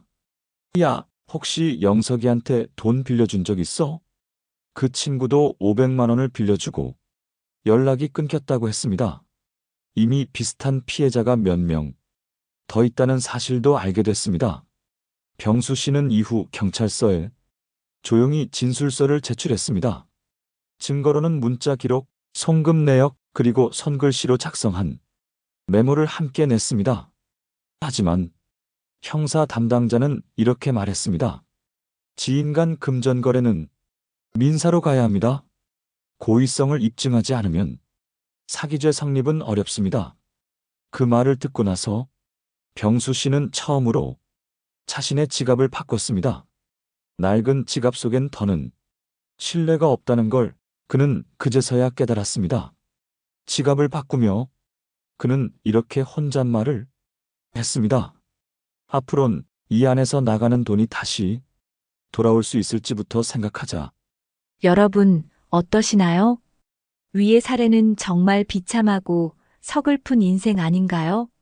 하지만 지금부터 소개해드리는 사례는 정반대의 선택으로 행복한 노후를 보내고 있는 분을 소개해드리겠습니다. 강원도 평창에 사는 67세 이정우 씨는 은퇴 이후 아내와 함께 평화로운 시골 마을에서 살고 있습니다. 서울에서 오랜 시간 직장 생활을 해온 그는 수도권에서의 삶을 정리하고 자연이 있는 곳으로 내려가 조용히 살기로 결심했습니다. 그의 직업은 IT 중견기업의 재무팀장이었고 은퇴 당시 퇴직금은 약 1억 8천만 원 정도였습니다. 또한 그는 평생을 절약하며 살아온 덕분에 추가로 모은 자금이 1억 원 정도 더 있었습니다. 이 씨는 은퇴를 2년 앞둔 61세부터 매주 토요일 오전 성북구 종합복지관에서 열리는 중장년 재무설계 교육에 참가했습니다. 그곳에서 그는 지인에게 돈을 빌려줄 때의 기준, 노후에 꼭 필요한 의료비 준비, 고정 수입 없는 시기의 지출 관리 등에 대해 배웠고, 그는 그때부터 아주 철저하게 자신의 노후 지출 루틴을 정리해두기 시작했습니다. 그의 습관 중 가장 인상적인 건 3단계 지갑 시스템이었습니다. 하나는 생활비 지갑, 하나는 비상자금 지갑, 그리고 마지막 하나는 신뢰 지갑이라 부르는 절대 손대지 않는 구역이었습니다. 신뢰 지갑에는 오직 자신의 노후를 위해 준비한 긴급 자금만을 따로 분리해 넣어두었고, 이 지갑은 매달 기록하며 유지했습니다. 이 씨는 말했습니다. 누군가가 급히 돈을 빌려달라고 하면 나는 이 세 개의 지갑 중 어디에서 줄 수 있을지 먼저 생각합니다. 그리고 신뢰 지갑에 손을 대야 한다면 그건 내가 지는 손해입니다. 실제로 3년 전 오랜 직장 동료였던 박모 씨가 연락을 해왔습니다. 정우야, 아이 등록금 때문에 급하게 1,000만 원 정도만 부탁할 수 있을까? 박 씨는 과거 팀장으로서 자신에게 많은 도움을 줬던 선배였고 인간적으로 미안함보다는 의리가 먼저 떠올랐다고 합니다. 하지만 이 씨는 흔들리지 않았습니다. 바로 다음 날 아침 커피 한 잔을 들고 박 씨를 직접 만났습니다. 박 선배, 내가 당신을 존경하고 아끼는 마음은 지금도 변함없어요. 하지만 지금 부탁하신 돈은 제 노후 생존 자금입니다. 혹시 그 외에 도움 정보나 추천, 혹은 내가 아는 변호사에게 연결해드리는 건 가능하지만 돈은 어렵습니다. 그 말에 박 씨는 잠시 말이 없었지만 고개를 끄덕이며 말했다고 합니다. 내가 그럴 거라고 생각했어. 괜히 내가 너무 쉽게 연락했나 보다. 그 일이 있고 난 뒤 이 씨는 오히려 마음이 더 편해졌다고 합니다. 어느 누구와도 껄끄럽지 않게 관계를 지키면서도 자신의 기준을 지킨 것이었죠. 그는 돈에 대해 이렇게 말합니다. 돈을 빌려주는 건 사랑이 아닙니다. 기준이 없으면 돈은 항상 관계를 망가뜨리는 칼이 됩니다. 나도 그런 실수를 안 하려고 오래 준비했고, 그래서 후회도 없습니다. 지금 이정우 씨 부부는 평창의 작은 전원주택에서 살고 있습니다. 서울의 아파트를 매도하고 내려오면서 확보한 차익으로 노후 의료비와 장기요양보험, 간병인을 위한 계약형 플랜도 미리 마련해 두었습니다. 또한 65세 이후 받을 국민연금과 더불어 퇴직 직후부터 연금저축계좌를 매달 120만 원씩 인출하며 생활비를 충당하고 있습니다. 아내와는 평일에는 텃밭을 가꾸고 주말이면 근처 시장에 가서 자주 가던 단골 가게들을 들르는 게 낙입니다. 아내는 마트에서 계란 10개를 고르면서도 가격표를 비교하고 남편은 장바구니를 들고 기다리며 소소한 농담을 건넵니다. 여보, 우리가 이렇게까지 알뜰하게 사니까 아이들이 효도는 안 해도 걱정은 안 하잖아. 그러게요. 효도보다 신경 안 쓰이게 해드릴게요가 더 고마운 말 같아요. 자녀들은 독립했고 이 씨 부부는 그 누구에게도 부담을 주지 않고 또 받지 않으며 하루하루를 살아갑니다. 그는 말합니다. 노후는 외롭기보다 복잡하지 않게 만드는 게 중요합니다. 나는 지금 내 삶을 매일 정리하고 단순하게 만들며 살고 있어요. 그의 아내는 최근 남편의 낡은 손가방을 몰래 바꿔주려 했습니다. 하지만 이 씨는 정중하게 고사하며 이렇게 말했다고 합니다. 이 가방은 내 기준을 지켜준 친구야. 이 안에서 빠져나간 돈이 언제 어떻게 돌아오는지를 나한텐 가장 잘 알려주는 거지. 우리 사회에서 지인 간 금전 거래는 여전히 위험하게 인식되지 않고 있습니다. 많은 사람들이 사람 보고 빌려줬다.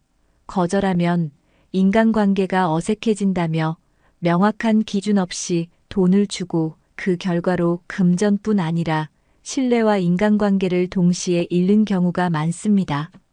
특히 중장년층의 경우 오랜 직장 생활을 마무리하며 퇴직금을 손에 쥐게 되면 자신도 모르게 누군가를 도와줄 수 있다는 생각에 휘말리기 쉽습니다. 하지만 이런 사고방식은 통계적으로도 매우 위험한 결과를 초래합니다. 실제로 한국소비자원이 2024년에 진행한 조사에 따르면 55세 이상 중장년층의 39%가 지인에게 금전을 빌려줬거나 보증을 서본 적이 있다고 답했고, 그중 66%는 정식 계약서 없이 돈을 건넸다고 응답했습니다.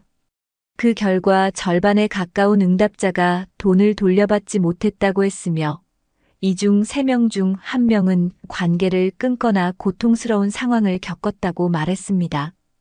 더욱 우려되는 점은 이들이 대부분 다시는 돈을 빌려주지 않겠다고 다짐했지만 약 12%는 가족이나 친한 사람이라면 또 빌려줄 것 같다고 답했다는 점입니다. 인간관계 속에서 발생하는 정서적 압박이 금융 리스크를 무력화시키는 겁니다. 해외에서도 이와 유사한 경고가 지속적으로 제기되고 있습니다. 미국 소비자금융보호국 CFPB의 보고서에서는 사적인 관계에서의 금전거래는 객관적 판단을 흐리게 하며 향후 발생할 수 있는 민사 분쟁이나 사회적 고립의 직접적 원인이 될 수 있다고 지적합니다. 또한 호주의 금융심리연구센터에서는 가족 간의 금전 거래가 불러오는 관계 갈등에 대한 장기 추적 연구를 통해 돈을 빌려준 사람의 약 53%가 관계를 후회한다고 응답했다고 밝힌 바 있습니다.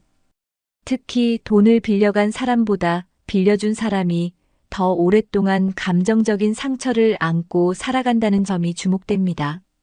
더불어 심리학적 관점에서도 이 문제는 반복적인 행동 패턴으로 연결됩니다. 사람들은 내가 착해서 당했다는 자기 합리화를 통해 고통을 덮으려 하지만 이런 경향은 다음 상황에서 또다시 비슷한 실수를 유발합니다. 심리 상담 전문가들은 이 같은 상황을 관계 중독의 일종으로 분류하기도 합니다. 타인의 요청을 거절하지 못하고 거절했을 때 생길 감정적 마찰을 두려워한 나머지 스스로를 위험에 노출시키는 심리 상태인 것입니다.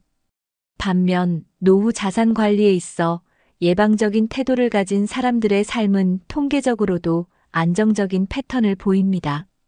세계은행 월드뱅크에서 발표한 65세 이상 고령자의 빈곤 위험 지표에 따르면 은퇴 이전에 재무 교육을 받은 사람은 그렇지 않은 사람에 비해 은퇴 후 10년 이내에 자산 감소 속도가 절반 이하로 낮았고 지인에게 돈을 빌려주는 비율 또한 평균 21% 감소한 것으로 나타났습니다. 이는 명확한 재무 계획과 심리적 경계선 설정이 실제 금전적 피해를 줄이는데 얼마나 효과적인지를 보여주는 데이터입니다. 특히 유럽 복지국가에서 시행된 노인 대상 금융 예방 교육 프로그램은 70세 이상 참여자 중 약 88%가 재정적으로 스스로를 더 잘 보호할 수 있게 되었다고 응답하며 긍정적인 효과를 인정한 바 있습니다. 이와 같은 해외의 흐름은 우리 사회에도 시사하는 바가 큽니다. 이미 한국에서도 일부 지자체나 복지관, 노인 대상 평생교육기관 등에서 노년기 금융 범죄 예방 교육이나 지인 사기 예방 워크숍이 시행되고 있으며 실제로 이에 참여한 시니어들의 피해율은 그렇지 않은 집단보다 눈에 띄게 낮았습니다. 특히 자신의 돈을 보호하기 위한 내 돈 선긋기 실습과 거절하는 말하기 훈련은 실질적인 방어선 역할을 하고 있다는 평가도 존재합니다. 결국 우리가 주목해야 할 점은 착해서 당했다는 말 속에 숨어있는 방어 기제입니다.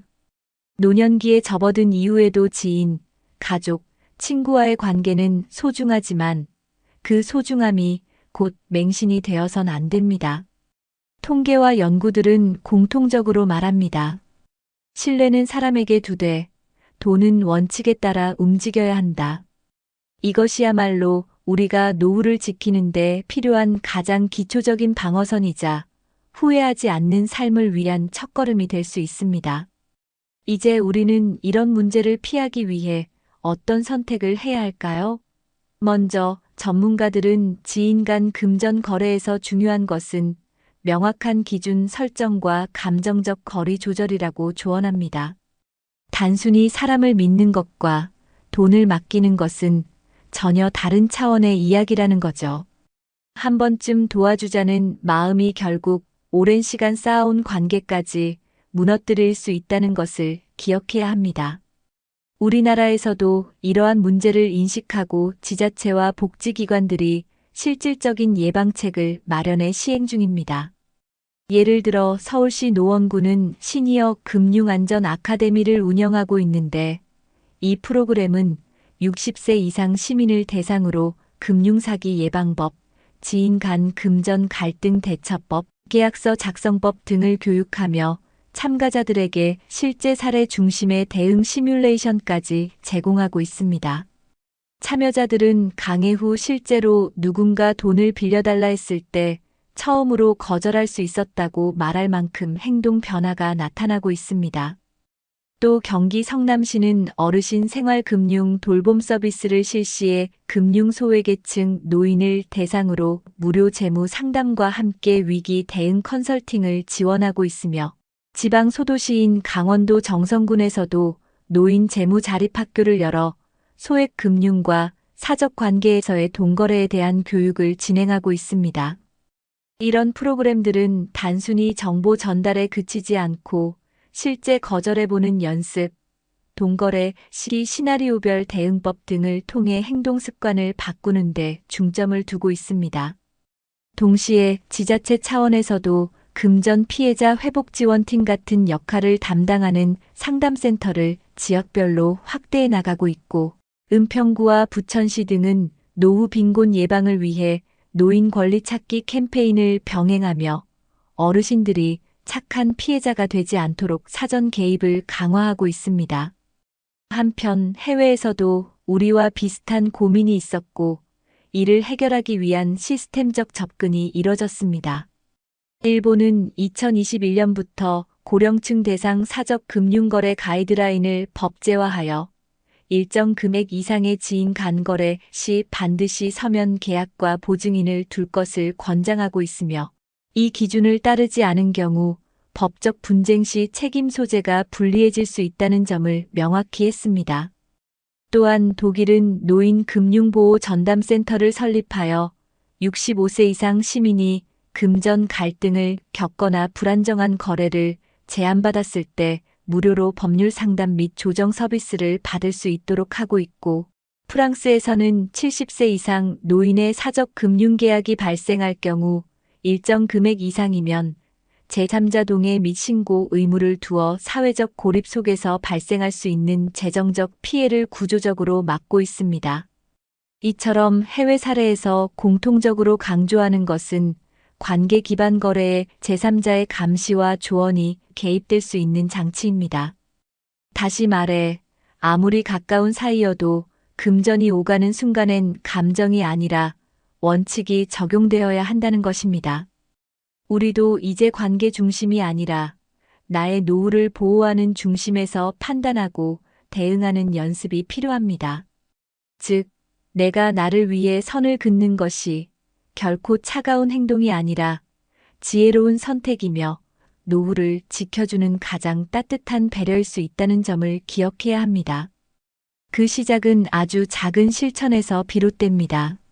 예를 들어, 누구든 돈 이야기를 꺼내는 순간 반드시 내가 따로 정한 원칙이 있다는 문장을 준비해 두는 것만으로도 방어선이 생깁니다. 실제로 외국에서 이 같은 문장을 습관화한 고령자들은 충동적인 돈 거래를 40% 이상 줄였다는 보고도 있습니다. 결국 돈을 지키는 건 제도가 아니라 기억된 말이고, 관계를 지키는 건 결국 선긋기의 기술입니다. 이제는 누군가의 말보다 내 노후를 지켜줄 말 한마디를 내 입에 익히는 일이 먼저입니다. 지갑은 달아도 마음은 닳지 않게. 관계는 오래가도 돈은 멀리 있게. 김병수 씨는 낡은 지갑을 지켜왔지만 그 안의 믿음은 지키지 못했습니다. 친구를 믿었고 관계를 우선했지만 결국 돈도 잃고 마음에도 상처를 남겼습니다. 한 통의 연락, 한 번의 부탁에 흔들린 결과는 씁쓸한 외면과 고요한 배신뿐이었습니다. 반면 이정우 씨는 스스로의 원칙을 지켰고 지갑 속 질서만큼이나 마음의 질서도 단단히 세웠습니다. 도와줄 수 없는 상황에서 미안함보단 스스로를 지키는 선택을 했고, 그 선택이 결국 가족과 함께하는 평온한 노후, 타인과의 존중 어린 거리, 그리고 스스로에 대한 자부심으로 이어졌습니다. 여러분, 우리는 누구처럼 살고 싶으신가요? 관계를 위해 자신을 무너뜨리는 사람보다 자신을 지켜냄으로써 관계마저 존중하는 사람. 그 둘의 차이는 돈이 아닌 선택에서 갈렸습니다. 이제는 우리가 어떻게 살 것인가를 스스로에게 물어야 할 시간입니다. 누군가에게 늘 착한 사람으로 남으려다 결국 혼자 상처 입지 않도록 내 노후를 내 손으로 지킬 수 있는 기준과 용기를 갖는 것. 그게 바로 진짜 존엄 있는 삶의 시작입니다. 오늘 영상이 여러분의 지갑뿐 아니라 마음의 경계도 단단히 세우는데 도움이 되셨길 바랍니다. 그리고 무엇보다 여러분이 앞으로 남은 삶을 단 한 사람의 부탁에도 휘청이지 않고 당당하고 품위 있게 살아가실 수 있기를 진심으로 응원하겠습니다. 당신은 누군가의 기댈 사람이기 전에 먼저 스스로를 지켜야 할 가장 소중한 존재라는 걸 잊지 마세요. 혹시 알고 계셨나요? 한국 남성의 절반이 54세 이전에 첫 직장에서 밀려난다는 사실을. 그리고 그 후 절반 이상이 최저임금에 가까운 일자리로 간신히 생계를 이어간다는 현실을. 얼마 전 56세의 한 아버지가 있었습니다. 25년간 건설 현장에서 성실히 일했지만 갑작스러운 구조조정 통보 한 장에 하루아침에 실직자가 됐습니다. 퇴직금 일부는 대출 상환에, 나머지는 대학생 아들의 등록금과 부모님의 병원비로 순식간에 사라졌죠. 석 달이 지나자 통장 잔액은 세 자릿수로 줄었고 생활비를 마련하기 위해 새벽 배송 일을 시작했습니다. 그러나 체력은 예전 같지 않고 하루 벌어 하루 버티는 나날이 이어졌습니다. 혹시 이 이야기가 남의 일 같으신가요? 대한민국 50대, 60대가 맞닥뜨리는 현실은 생각보다 훨씬 빠르고 훨씬 무겁게 다가옵니다. 평균 기대 수명은 83세를 넘겼지만 안정적인 수입은 50대 초반에 끊어집니다. 그 사이 공백을 메우지 못하면 길어진 노후는 버티기가 아니라 버거움으로 채워집니다. 하지만 지금부터라도 방향을 바꿀 수 있습니다. 이미 많은 분들이 교환 가치를 키워 재취업의 벽을 넘고 노후의 빈칸을 채우고 있습니다.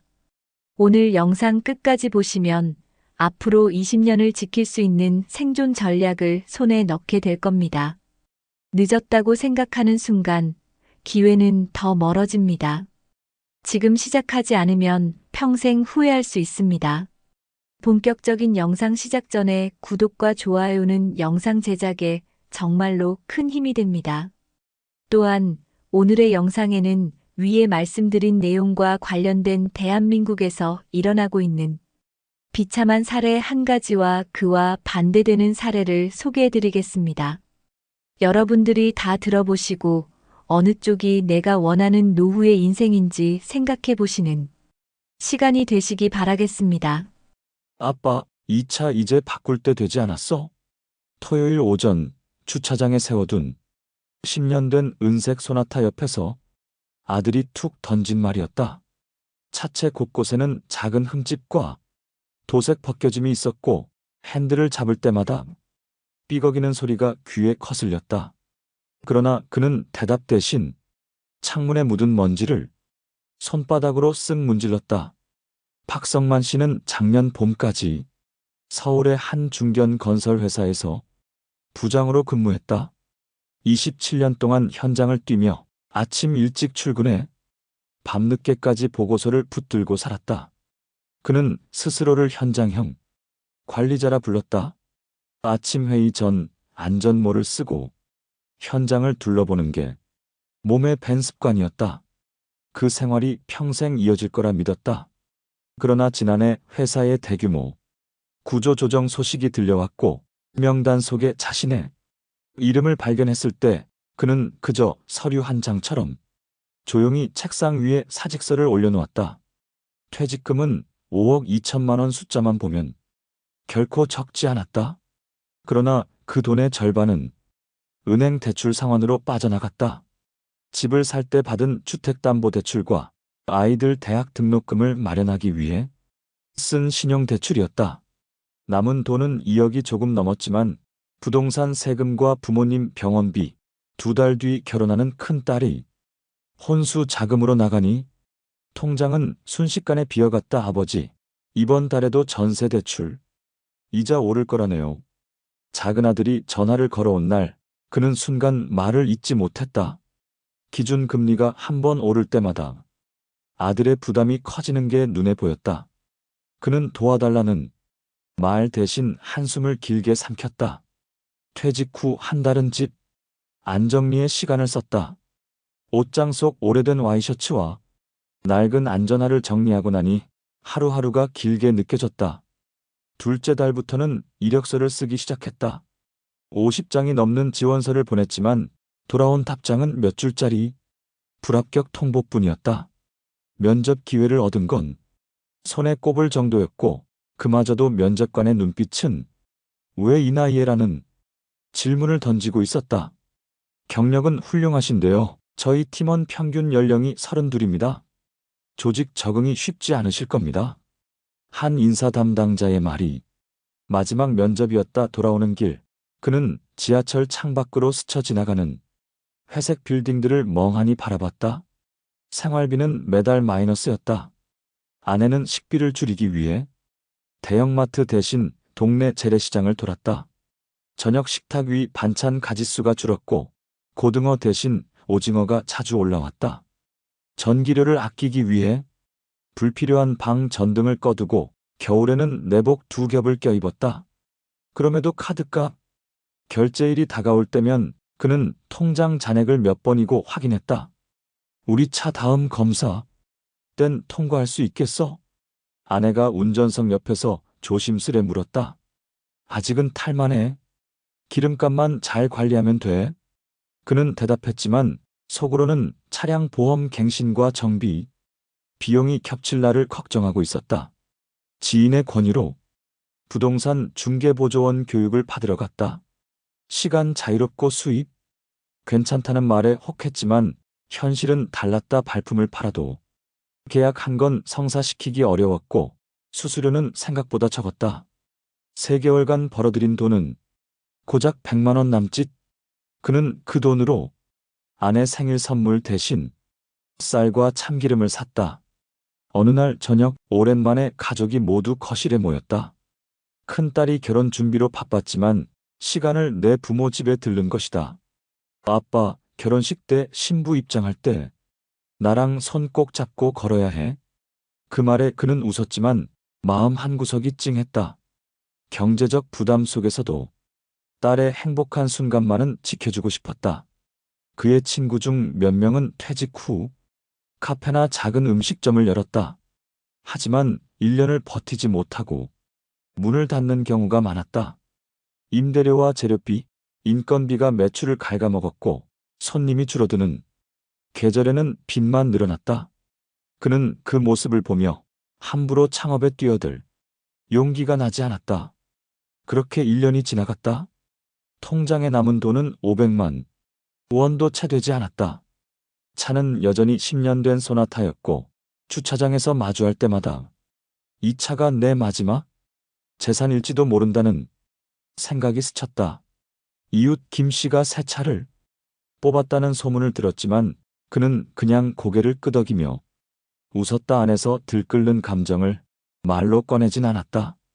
퇴직 1년이 지나던 초봄, 박성만 씨는 집 근처 도서관에서 중장년 재취업 창업 지원 프로그램 전단지를 발견했다. 무료 강의라는 말에 반신반의하며 강의실 문을 열었는데 예상외로 자리가 꽉 차 있었다. 강사는 지금 가진 경험을 현금 흐름으로 바꾸는 법에 대해 이야기하고 있었다. 그는 메모지 한 장을 꺼내 강사가 말하는 교환 가치라는 단어를 크게 적었다. 강의가 끝나고 그는 오랜만에 마음이 조금 들떴다. 내가 가진 게 뭐지? 집에 돌아와 식탁 위에 흰 종이를 놓고 건설 현장에서 쌓은 경험을 하나씩 적었다. 현장 관리, 공정 계획, 안전 교육, 협력업체 조율. 적다 보니 이걸 필요한 사람이 있을까? 하는 의문도 들었다. 하지만 일단 적어두기로 했다. 며칠 뒤 예전 후배에게 연락이 왔다. 중소건설업체에서 안전관리 교육을 해줄 사람이 필요하다는 것이었다. 강사료는 많지 않았지만 그는 단번에 수락했다. 교육 당일 그는 10년 된 소나타를 타고 1시간 넘게 달려 현장에 도착했다. 안전모와 조끼를 챙겨 입는 순간 오랜만에 예전이 자신으로 돌아간 듯했다. 강의를 마치고 돌아오는 길 소나타 라디오에서 흘러나오는 음악이 왠지 더 선명하게 들렸다. 그 일을 계기로 그는 프리랜서 안전관리 강사로 몇 건의 강의를 맡게 됐다. 한 달 수입이 예전 월급의 절반에도 못 미쳤지만 마음속엔 작은 자신감이 싹 텄다. 그는 이 일을 더 키우기 위해 SNS 마케팅 강의를 듣기 시작했다. 처음엔 계정 만드는 것조차 버거웠지만 현장 사진과 간단한 안전 팁을 올리자 팔로워가 조금씩 늘었다. 지방 현장까지 요청이 들어오기도 했다. 하지만 현실의 무게는 여전했다. 큰딸 결혼식이 다가오자 예식비와 혼수 대금이 몰아쳤다. 카드 결제일이 겹친 날 그는 소나타를 팔아야 하나 고민했다. 그러나 곧 마음을 접었다. 이 차 없으면 강의도 못 가잖아. 주차장에서 차를 쓰다듬으며 그는 혼잣말을 했다. 여름이 지나자 그는 또 다른 도전을 했다. 동네 주민센터에서 모집하는 중장년 기술 멘토링 프로그램에 지원한 것이다. 젊은 창업자들에게 건설 현장 노하우를 전해주는 일이었다. 몇 번의 만남이 이어졌고 그는 그들이 겪는 시행착오를 줄이는데 도움을 줄 수 있다는 사실에 보람을 느꼈다. 한 창업자가 말했다. 선생님 조언 덕분에 불필요한 공사비를 줄였어요. 덕분에 사업이 한숨 돌았네요. 그 말은 오래 귀에 남았다. 그의 삶은 여전히 빠듯했다. 그러나 예전처럼 아무것도 할 수 없다는 절망은 줄어들었다. 대신 아직 할 수 있는 게 있다는 생각이 자리 잡았다. 그는 매일 아침 소나타 운전석에 앉아 다음 강의 장소를 내비게이션에 찍었다. 차창 밖으로 스치는 풍경은 계절에 따라 변했지만 운전석에 앉은 그의 마음가짐은 점점 단단해졌다. 연말, 그는 소나타 계기판에 주행 거리를 바라보다가 문득 웃음이 났다. 이 차가 날 버틴 거네. 퇴직 후 2년 가까운 시간 동안 소나타는 그를 새로운 현장으로, 새로운 사람들 앞으로 데려다 주었다. 그 안에서 그는 예전 부장 시절의 자신과 지금의 자신을 모두 안고 달리고 있었다. 그날 저녁 가족들이 모인 식탁에서 그는 조심스레 말을 꺼냈다. 내년엔 우리 가족 다 같이 여행 가자. 올해 못 가도 돼? 하루라도. 아내와 아이들은 고개를 끄덕이며 웃었다. 작은 계획이었지만 그에게는 새로운 출발선 같았다. 그는 여전히 50대 후반, 참 애매한 나이에 서 있었다. 그러나 더 이상 멈춰 있지 않았다.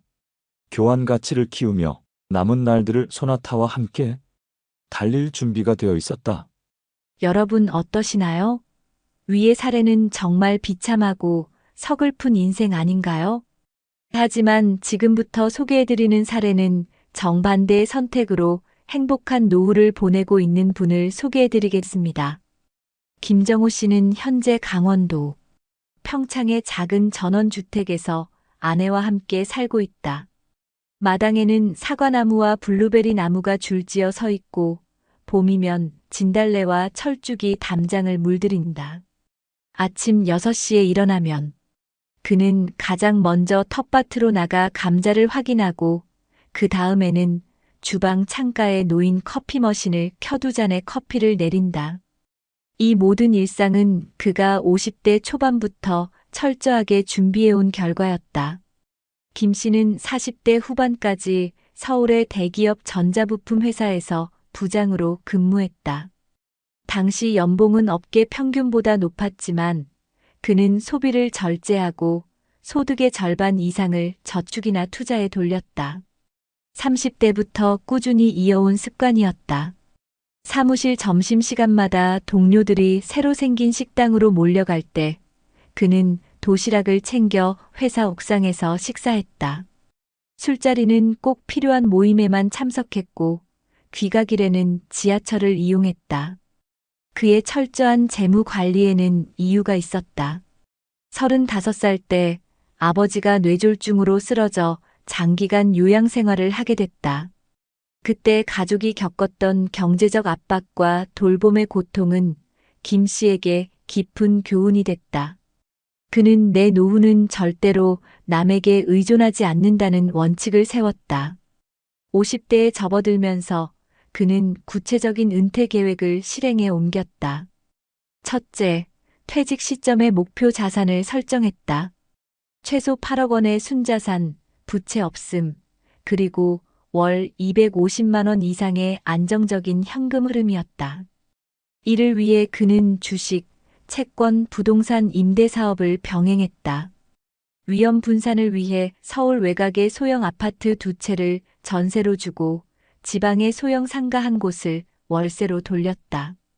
동시에 배당주 포트폴리오를 구축해 매년 안정적인 배당금을 받았다. 둘째, 은퇴 후에도 교환 가치를 유지할 수 있는 직업을 준비했다. 그는 전자부품 품질 관리 분야의 전문성을 살려 50대 초반부터 주말마다 온라인 강의를 만들고 산업기사 시험 대비 교재를 집필했다. 처음에는 부업 수준이었지만 점차 구독자와 수강생이 늘면서 월 100만 원 이상의 추가 수입이 들어왔다. 그는 이를 전액 재투자했다. 셋째, 건강 관리를 철저히 했다. 매일 5km 이상 걷기, 주 3회 수영, 정기 건강검진은 필수였다. 돈이 있어도 건강을 잃으면 무용지물이라는 생각 때문이었다. 덕분에 은퇴 시점에도 혈압, 혈당, 체중 모두 정상 범위를 유지했다. 2018년 그는 56세에 스스로 회사를 나왔다. 당시 퇴직금은 1억 8천만 원, 이미 부채는 없었고 투자 자산은 7억 원에 달했다. 매달 부동산 임대료 180만 원, 배당금 70만 원, 온라인 강의 수입 100만 원이 안정적으로 들어왔다. 생활비를 감안해도 매달 100만 원 이상이 남았다. 은퇴 후 그는 강원도에 40평 규모의 단층 주택을 지었다. 설계 단계부터 에너지 절약형 구조를 적용해 난방비를 최소화했다. 마당에는 채소와 과일나무를 심어 식비 절감에도 도움이 됐다. 아내와 함께 매주 한 번은 인근 마을의 봉사활동에 참여했고 계절마다 여행을 다녔다. 제주도 올레길, 일본 북해도, 유럽 트레킹까지 다양한 여정을 소화했다. 김 씨의 가장 큰 자부심은 돈 걱정 없는 일상이었다. 전기요금 고지서가 와도 대형가전 교체가 필요해도 자녀가 손주 학원비를 부탁해도 그는 표정이 변하지 않았다. 모든 지출이 계획 안에 있었기 때문이다. 그는 여전히 매월 가계부를 쓰고 자산 포트폴리오를 점검한다. 습관은 은퇴한다고 사라지지 않는다는 것이 그의 철학이다. 그의 하루는 바쁘다. 아침엔 텃밭 관리, 오후엔 온라인 강의 촬영이나 교재 집필, 저녁에는 아내와 함께 마을 도서관에서 독서 모임을 진행한다. 가끔은 예전 직장 후배들이 전화를 걸어 선배처럼 은퇴 준비를 하려면 뭐부터 해야 합니까? 라고 묻는다. 김 씨의 대답은 늘 같다. 나이 들어서도 가치를 팔 수 있는 일을 만들어두고 소비를 절제하며 건강을 지키는 겁니다. 2025년 현재 그는 자산이 은퇴 시점보다 늘어 12억 원을 넘어섰다. 주식 배당과 임대료는 물가 상승률을 웃돌았고 강의와 집필 수입은 여전히 꾸준하다. 무엇보다 그는 시간의 자유를 얻었다. 매년 봄이면 사과꽃이 필 때 딸과 사위를 초대해 바비큐 파티를 열고 여름엔 손주와 함께 계곡에서 물놀이를 한다. 가을에는 부부가 캠핑카를 타고 전국을 여행한다. 그의 집 거실 한쪽에는 세계 지도와 다음 여행지 리스트가 붙어 있다. 올해는 스페인 산티아고 순례길, 내년은 캐나다 로키 산맥이 목표다. 그는 말했다. 돈을 모으는 건 수단이고 시간을 즐기는 게 목적이죠. 준비를 하면 인생 후반전이 이렇게 달라집니다. 김정호 씨의 이야기는 단순한 성공담이 아니다.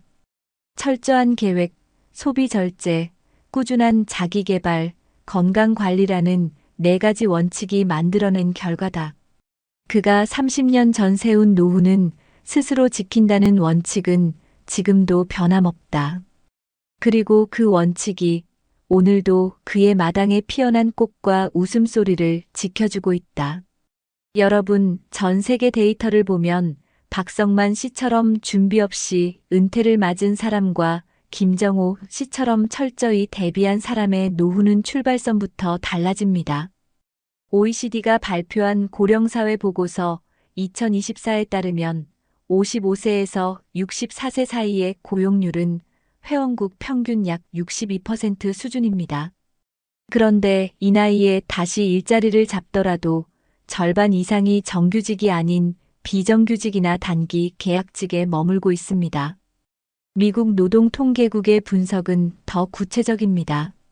55세 이상 장년층이 기존 경력과 다른 업종으로 재취업하면 평균 임금이 퇴직 전보다 25%에서 30%가량 줄어드는 것으로 나타났습니다. 즉, 벌이는 줄고 지출은 유지되거나 늘어나면서 은퇴 이후 자산 소진 속도가 급격히 빨라지는 구조입니다. 이런 이유로 창업을 선택하는 경우도 많지만 여기에도 큰 위험이 도사리고 있습니다. 미국 소기업청과 유럽연합 집행위원회의 통계에 따르면 55세 이상 창업자의 사업체 5년 생존율은 약 45% 수준에 불과합니다. 초기 자본과 경험이 충분하더라도 경기 변동, 임대료 상승, 운영비 증가에 대응하지 못하면 폐업 위험이 높아집니다. 실제 영국 국가통계청 자료에서도 55세 이후 창업자의 평균 사업 지속 기간이 3년 남짓에 불과하다고 보고되고 있습니다.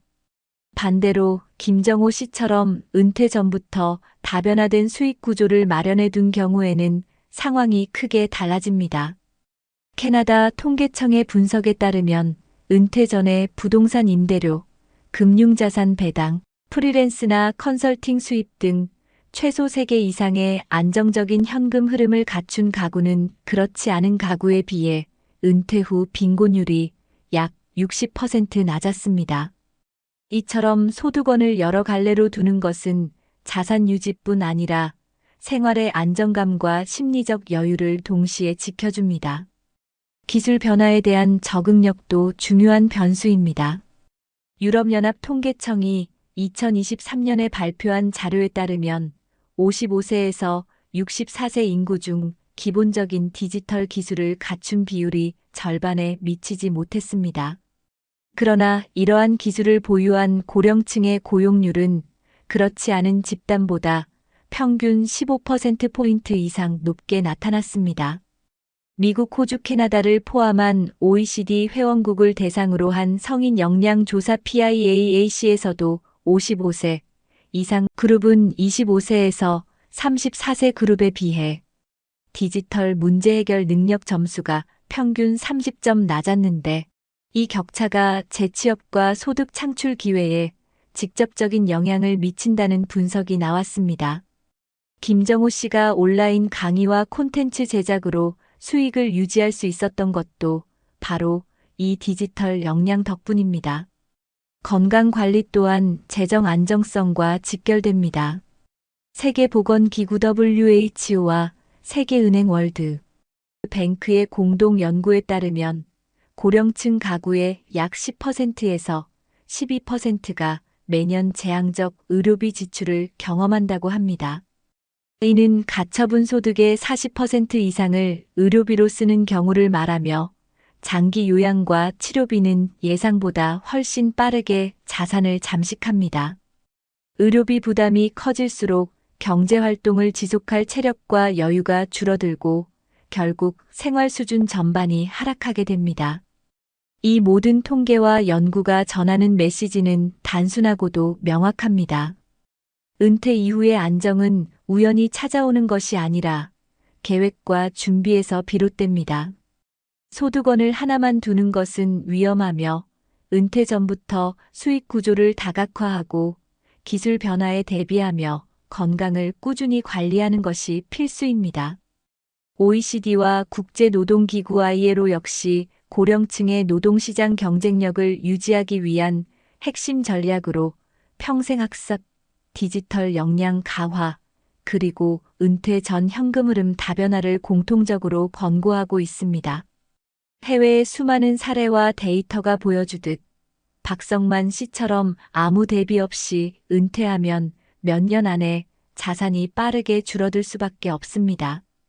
반면 김정호 씨처럼 장기 계획과 다변화된 수익 구조, 기술 적응, 건강 관리까지 병행한 사람은 길어진 은퇴 기간에도 안정과 자유, 그리고 자신이 원하는 삶을 누릴 수 있습니다.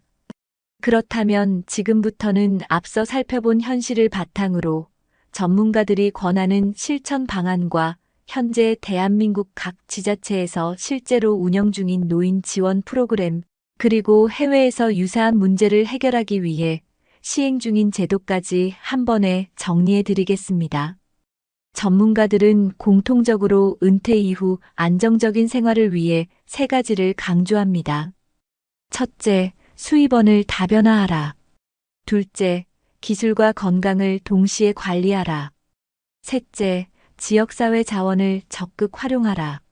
실제로 서울시는 중장년 제도약 지원센터를 통해 50대, 60대를 대상으로 무료 직업훈련, 사회적 기업 창업 컨설팅, 일자리 알선 서비스를 상시 제공하고 있습니다.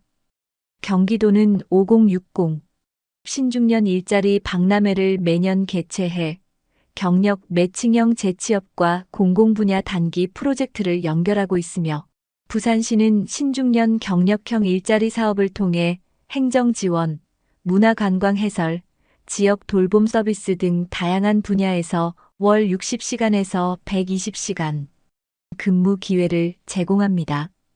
전라북도는 귀농귀촌 교육 프로그램을 운영하며 농촌 정착 지원금, 농기계 사용 교육, 판로 개척까지 연계하고 있습니다.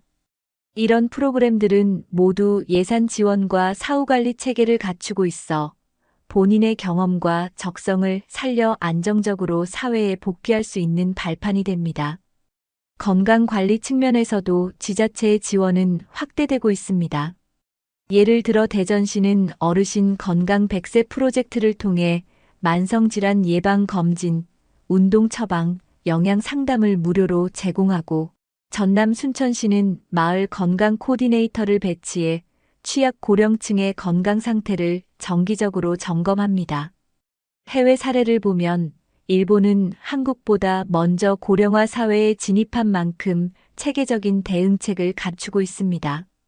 일본 정부는 고령자 고용 안정법을 개정해 기업이 원하면 70세까지 고용을 연장하거나 재고용하도록 유도하며 지방자치단체 차원에서는 실버인재센터를 운영해 은퇴자의 경력에 맞는 단시간 근로와 지역사회 봉사활동을 연결합니다. 유럽에서도 참고할 만한 정책이 많습니다. 독일은 시니어 전문가 파견제를 통해 은퇴 기술자와 중소기업을 매칭해 단기장기 프로젝트를 수행하게 하고 프랑스는 인터젠 프로그램으로 고령층이 청년과 함께 창업하거나 기술을 전수하는 구조를 지원합니다. 캐나다는 에이징 인 플레이스 정책을 국가 차원에서 추진해 노인이 살던 지역에서 계속 거주하며 필요한 복지건강주거 서비스를 통합적으로 받도록 하고 있습니다. 이러한 해외 사례들이 보여주는 핵심은 노후 문제를 개인 노력만으로 풀기보다 제도 지역 사회망을 적극 활용하는 것이 훨씬 효과적이라는 점입니다. 그러므로 시청자 여러분도 거주지 지자체 홈페이지나 주민센터를 통해 지금 참여할 수 있는 프로그램을 확인하고 그 과정에서 필요한 기술 교육 건강 검진 네트워크 형성을 병행하길 권합니다. 준비는 빠를수록 좋고 혼자 하는 것보다 지역과 제도가 제공하는 인프라를 타는 것이 훨씬 안전합니다. 그렇게 하면 여러분의 은퇴 후 20년, 30년도 불안이 아니라 가능성과 선택지로 채울 수 있습니다. 한 번뿐인 저녁, 지나온 길은 발자국으로 남고 앞으로 갈 길은 선택으로 빛난다. 여러분, 오늘 우리는 두 사람의 이야기를 들었습니다. 한 사람은 준비 없이 퇴직을 맞아 하루하루를 버티며 오래된 소나타의 핸들을 잡고 생계를 이어갔습니다. 또 다른 한 사람은 수십 년 전부터 미래를 그리며 은퇴 후에도 자신이 만든 수익과 건강, 그리고 자유를 즐기고 있습니다. 같은 세월을 살았지만 결과는 이렇게 달랐습니다. 한쪽은 불안 속에서 시간을 보내고 다른 한쪽은 설렘 속에서 하루를 엽니다. 이 차이를 만든 건 운이 아니라 미리 준비한 선택이었습니다. 우리 모두 언젠가는 60대, 70대의 문 앞에 서게 됩니다. 그 문을 열었을 때 마주할 풍경이 황혼 속 고립이 될지, 노을빛 속 행복이 될지는 지금 이 순간의 결심과 행동에 달려 있습니다. 이제라도 우리는 할 수 있습니다. 작은 기술을 배우고 사람과의 연결을 만들고 건강을 지키며 내 손으로 나를 지탱할 수 있는 교환 가치를 키우는 겁니다. 그것이 먼 훗날 사랑하는 가족과 웃으며 식탁에 둘러앉을 수 있는 가장 확실한 방법입니다. 여러분, 남은 인생의 마지막 장은 아직 쓰이지 않았습니다. 오늘의 선택이 여러분의 내일을 따뜻하게 물들이길 바랍니다. 그리고 그 내일이 눈물 대신 웃음으로 기억되길 진심으로 바랍니다.